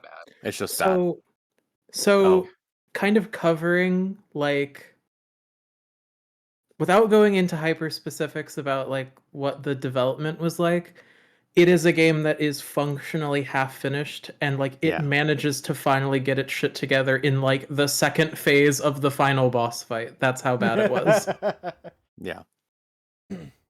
It's people want it to be good because it has a really cool girl in it, and Dante looks really cool in that game. But And he's got diesel jeans. he has the official Diesel jeans. You can actually order them online if you tear out this magazine. God. But no, yeah, it's just a bad game. Like you have to understand what I know. You said you have no intentions or whatever. You were just wondering, but let me tell you, I had one of my girlfriends was like, "Oh, I have to play through all the Devil May Cries in order," and I was like, "Don't play 2. There's no reason to play 2." And they were like, "I'll play 2 and it'll be fine." And then they were playing 2 and they got like 2 levels in and they were like, "This is fine. You should stop complaining." And then they got to the tank boss fight and they were like, "This is the worst game ever made." And that's what happens to everyone. Watching. Go ahead. Is 2 a good game to play if I want to fill out my roster of games I don't like? Because my list of games that I've been like rating too nicely in my private Google Sheets has been getting a bit kind recently. I wanna scope it down a It will bit. I make wanna you feel darkness in your soul. Like Hell yeah. playing Devil May Cry 2 is like the equivalent of like staring into the Ark of the Covenant. Like you Yeah. think you're gonna be fine for like a little while and then you're just melting. It's just because like I want to describe like to you that like most of that game is you just holding down B while your pistol shoots something. Oh boy. Like that's most of that game. Yeah, the enemies in that game have no AI to strategize what to do about getting shot in the face repeatedly. That sounds funny. He sounds funny. You would think. Hour 12. It sounds funny up until the point where you're not watching a YouTuber talk about it, and then you realize that this is what your life is. Oh And you're no! thinking, oh, if this was a YouTube poop video game now, this would be a lot better. I should be recording this so I can make a YouTube poop out. All right, I gotta pick one now. I've never been a turn-based strategy person. I've tried some. I've never been able to really get into them. Like I've tried Final Fantasy Tactics Advance. I've tried the first Disgaea, and the closest I've ever gotten to being actually into them is like the few Fire Emblems. So I don't know. Do any of you like turn-based strategy games? Yes, I do. Finally, I think I could actually give opinions on that Okay. are worth what. Well, Oh, go ahead, Nicholas. Go off. okay. So I'm gonna skip over recommending 100 Line because I don't want to keep talking about that over and over, and I'm gonna talk about that next time. I think because you'd I've like only it, got, John. like, Yeah, Also, I'm you know few that more I'm hours left. far in. I think you'll like it. I'm probably gonna play it sometime this year. You should. It's really, really good. It is one of my favorite games ever. I think it has solidified a spot in my top 10. And considering how much I don't like Danganronpa, that is saying something. All right. For other ones, you said you didn't like Disgaea 1. As far as I know, I haven't played it, but I've talked with people who've played a lot of it. That game is like, in comparison to the other Disguise, it is cobbled together. Like its endless mode literally just will not check if you can beat a level, so you can just get soft locked when trying to do the item world or whatever the equivalent is in Disgaea 1. Okay, so I would recommend 2. I think 2 is very, very good.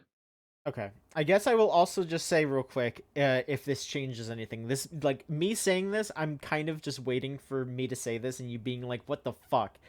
I did play the DS version. So Dear God. that might change things. I don't know. Yeah, you could but... try like Disgaea 3 or something, John, and probably Okay. like it more.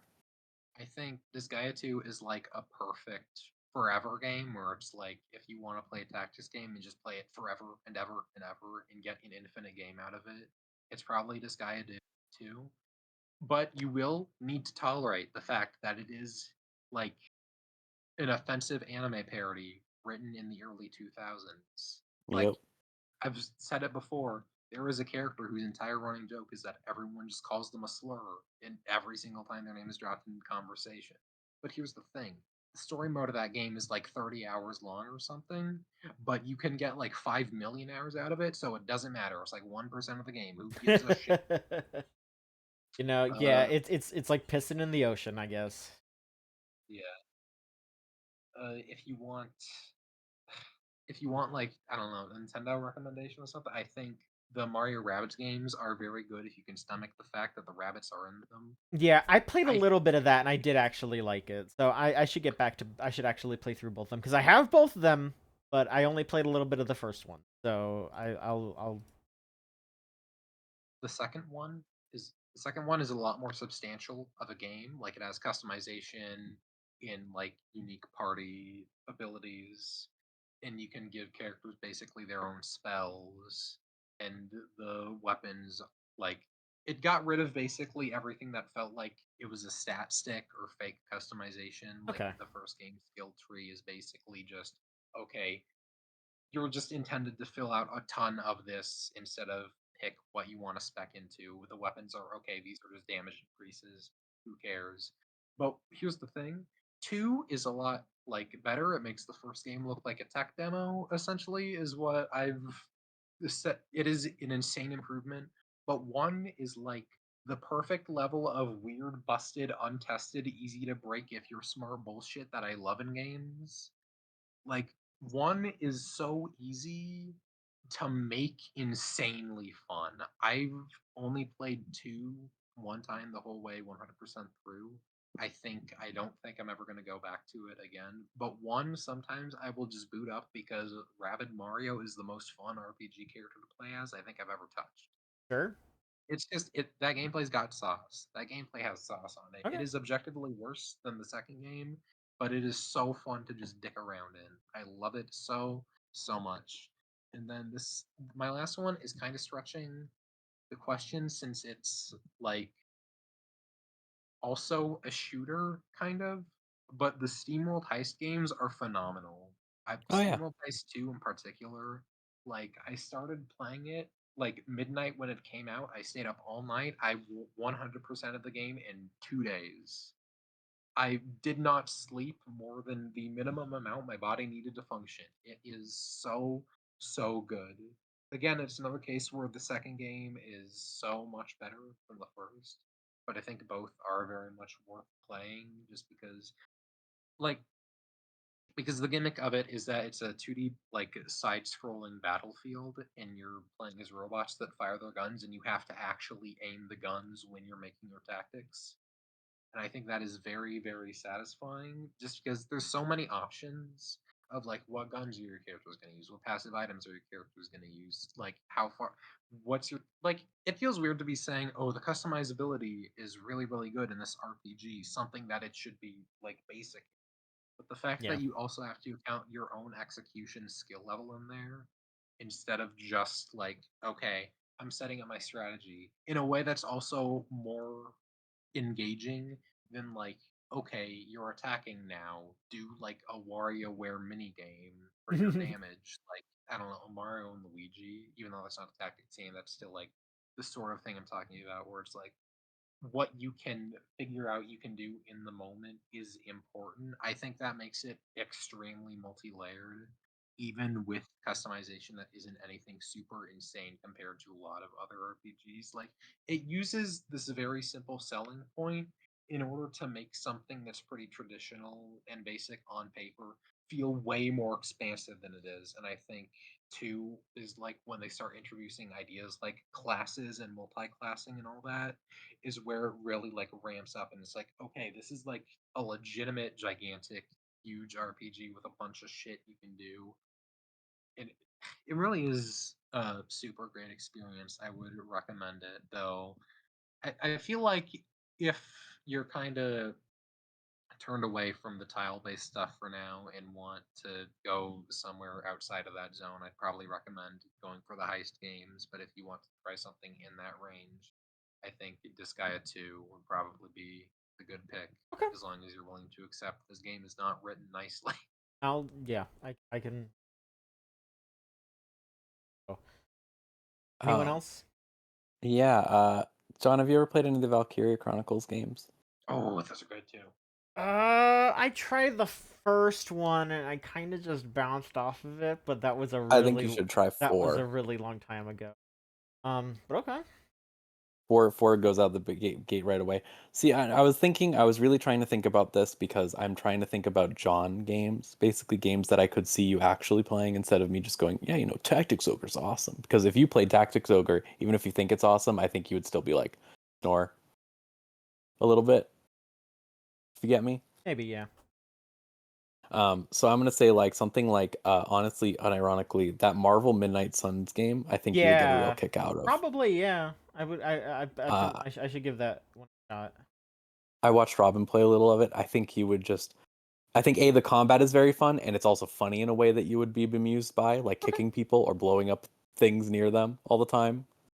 And then also you go back to the base and you talk to superheroes about really stupid shit, which is the type of thing that you really I like. do really like that. You're right.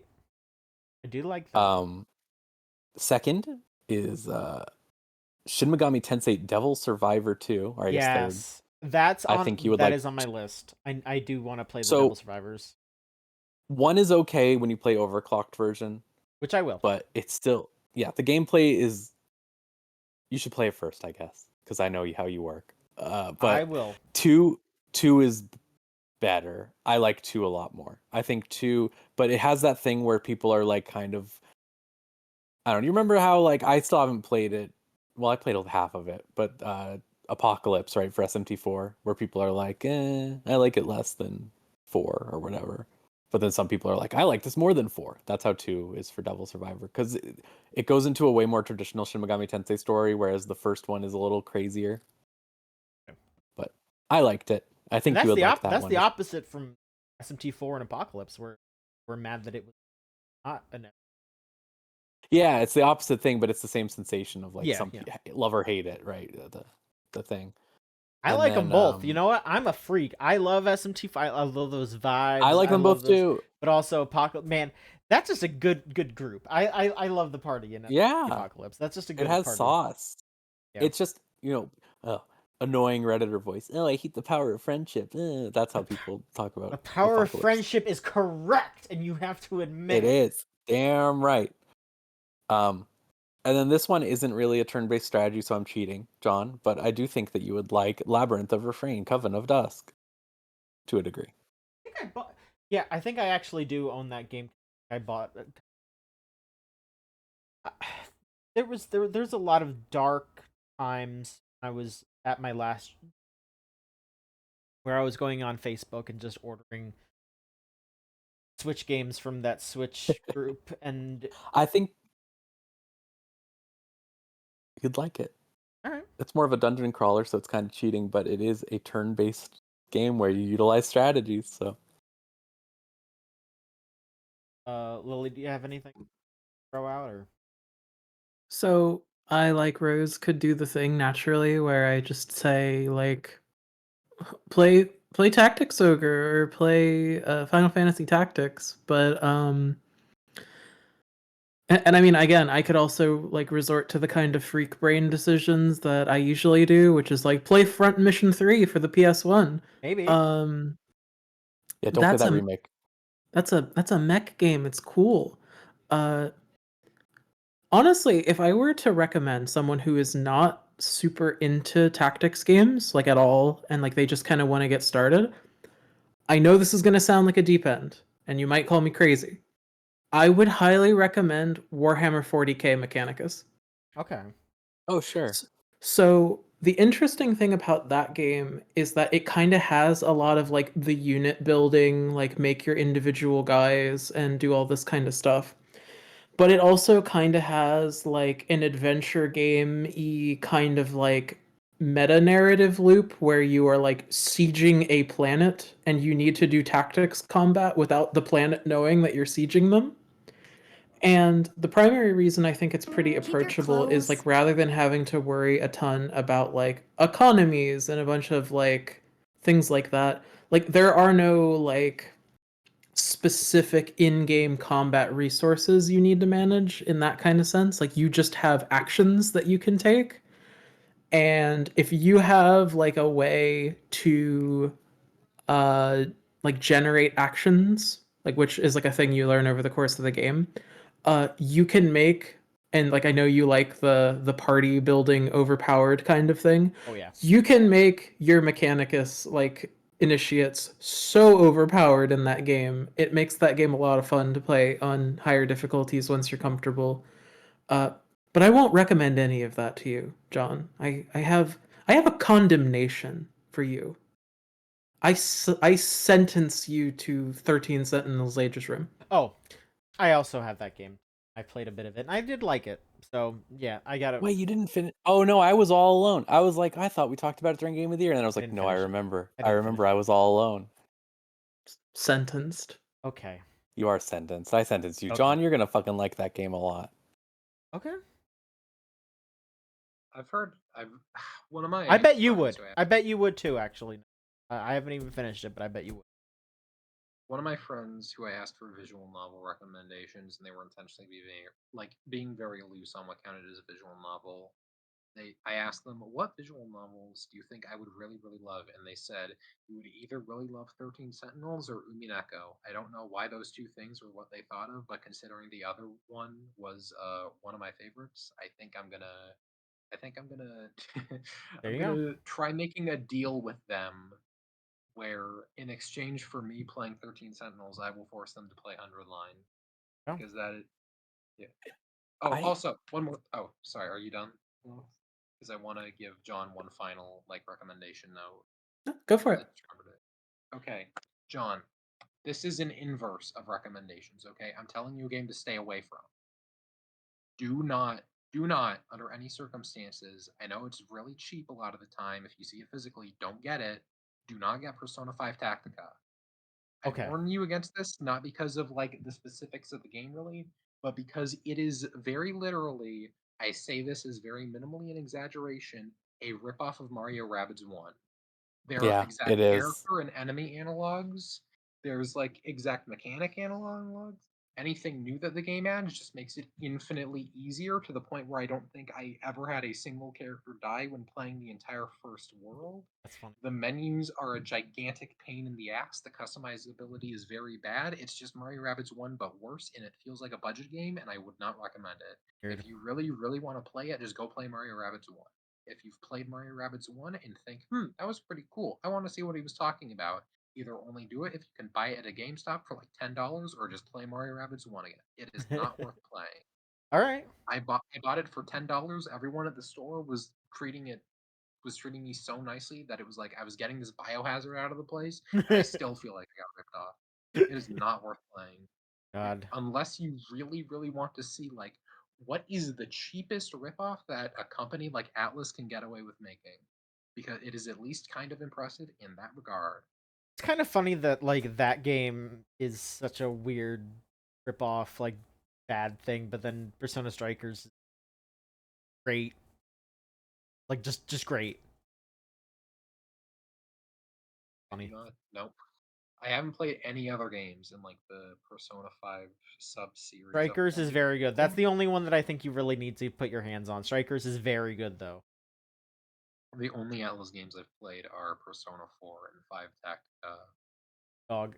The only weird part of Oh my Tactica to God. me is that it's like the only Persona 5 game that treats On with any level of respect. It's baffling. Is weird. The way the party was written in Tactica felt the most like someone who didn't like know anything about these characters trying to replicate dynamics from the original game that a game could. There were multiple points where it was like, oh, that was definitely a running gag from 5 that they were just copying over because they felt like they had to copy that gag over.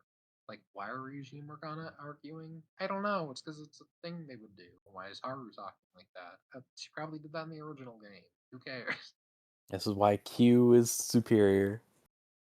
You also don't tell anyone I'm telling you this, but you also got to play my tactics game when I finish that in 20 years. All right, buddy? Okay, I'll try it. I'm trusting you. I'm trusting you to remember. All I'm right. trusting you. One last question, and then we're wrapping up here, folks. Solon sent in a question and said, "Help! I've been trying to riz a babe up at this Euro club, and I'm wearing cargo shorts with game box size pockets. What game should I not pull out of my pocket because it's too American and the European version is different? I only know that if I pull out a PS2 copy of Indigo Prophecy, I will be immediately laughed at out of this club because I didn't call it Fahrenheit." Um, this is great. If you pull out Luigi's Mansion Dark Moon, they will spit on you because that shit's just called Luigi's Mansion 2 over there. That's messed up. Isn't it? I found this out because I was saying at one point I tweeted something that was like, I can't believe they're making Luigi's Mansion 2 HD when it was called Luigi's Mansion Dark Moon. That's so weird. And then a bunch of Europeans were like, what the fuck are you talking about? What's wrong with you? I was like, oh no. So I think that would happen exactly to you, Solon, in this situation. Yeah, that's true. I'm looking at a thread where people talked about this.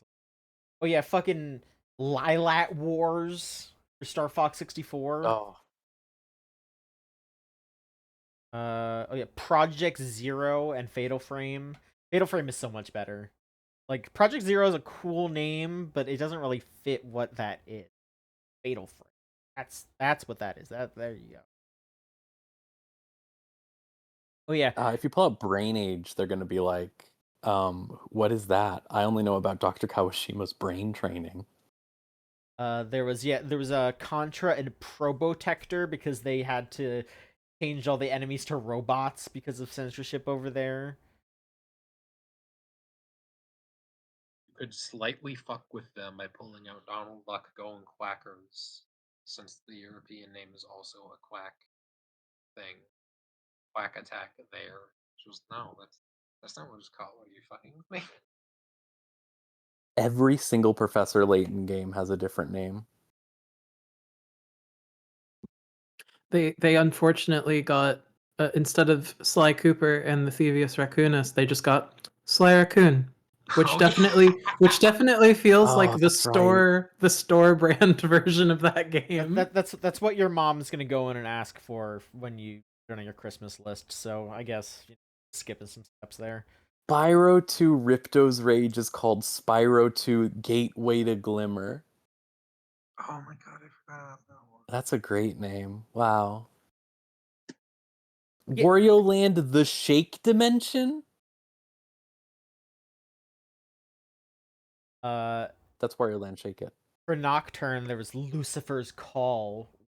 I think. Oh yeah, that's right. That one's better. I think Lucifer's Call is better. Gotta pull out the classic Yoshi Topsy Turvy. Universal Oh, fucking Gravitation. Universal Yes. Gravitation. Oh, that's right. Yes.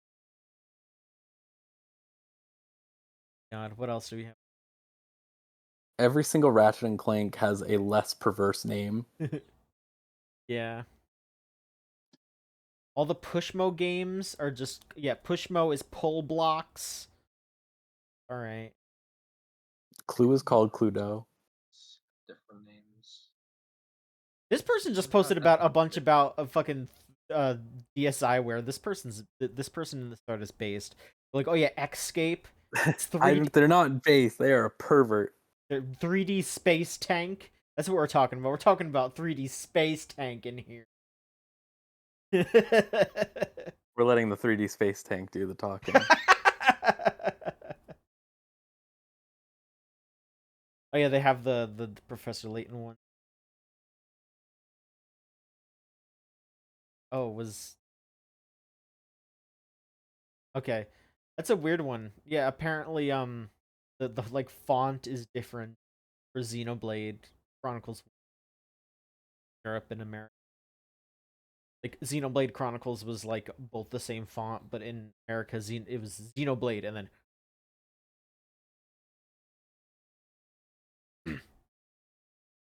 very interesting. It's very odd. Yeah. Maybe they A wanted to lot sort of keep it closer to the other Xenos. a lot of these are so sedate though. Like zombies ate my neighbors. Zombies. Yeah, Zombies that's the thing 10. I'm noticing too. Is it's just like they just cut it down. Like Wipeout XL just becomes Wipeout 2099, and it's like okay. Tony Evil. Hawk's skateboarding. That's the one I was trying to remember. I was gonna say if you bring out Tony Hawk though, they're just gonna be disappointed in you in Europe regardless. They're gonna be like fucking Americans. Skateboards. Okay, I'm seeing some pretty good ones that are from US to Japan though, where it was Eternal Sonata is Trusty Bell, Chopin's Dream. Trusty Bell. You might like this one, John. Digimon World 3 is Digimon World 2003. Yeah. That is true. And also the European version of that game is the version to play because it has the actual post game, but that post game is like 30 hours and it's just a bunch of dog shit. So it's like, Ugh. it's crazy. It's great. They need to port those games. Those games are just insane. All right. That should do it. We've been doing this for a long time. So yeah, let's wrap this up. Thank you so much for listening, everybody, especially all of you in the chat right now. And of course, if you want to keep up with what we're doing, here is here's where you can check us out. We have our website, which is gamesline.net. Type that into a browser. Check out the stuff that we're writing. We have some articles coming up, definitely. I can say that for sure because I'm gonna write one of them. I actually started writing the article about Rido, so I'm gonna try to. You follow us on Blue Sky, gamesline.net. If you want to follow us on Twitter, you should get off Twitter. If you want to Help follow some yourself. fuck off. We have a Tumblr, gamesline.tumblr.com. Our YouTube channel is youtube.com/@the gamesline. You have to put the @ in. If you don't, it doesn't work. And the Twitch, which you might be watching it right now. But if you're not, if you're listening to this on the podcast feed, go to twitch.tv/GameslineTV at 5 p.m. Central Standard Time to watch the podcast get recorded live. We have our Patreon, patreon.com/Gamesline. For $3 a month, you get access to all of our episodes of Unlimited Railworks a whole week early. And you can join our Discord. Excuse me, you can join our Discord, thegamezone.zone. Type that into your web browser and it'll bring you straight there. You can come talk with us. We're there. And thank you for our theme song from Melt Channel /Magic Circuit. It's the song Crush off of the album Magic is Real. If you want to listen to their stuff, it's meltchannel.bandcamp.com or magic-circuit.bandcamp.com. If you want to buy it, I recommend doing it on the first Friday of every month. That's Bandcamp Friday. You get the full cut. Lily, where can people find you? I can be found at @galilus.ura.bsky.social. How about you, Nicholas? I can be found at surcycactus.bsky.social. Rose, where can people find you? At fatamorgana.bsky.social. I really want to have one of those custom domains, but because I've been linked in so many conversations, I'm like scared that it will break all of them forever. I think it's okay. I don't It know. works? Yeah, Okay. I Okay. hope. I want to get a funny name. I saw there was like a Reddit that was like, you can steal the domain key for all these funny names, and I was like, ooh. Okay. Then you wouldn't be advertising Fata Morgana. But I would be Fata Morgana game good or something, and then I would Good. accomplish it even better. You can find me. Fatamorgana.game. Yeah, exactly. You can find me at john.games.net. Because I got that URL. You got the official shit. Yeah. Come follow me on the games. There you go. All right. And that will do it. Thank you so much for listening, everybody. And we'll be back next week with another episode of the Gamesline podcast. Good one. Bye-bye. Bye.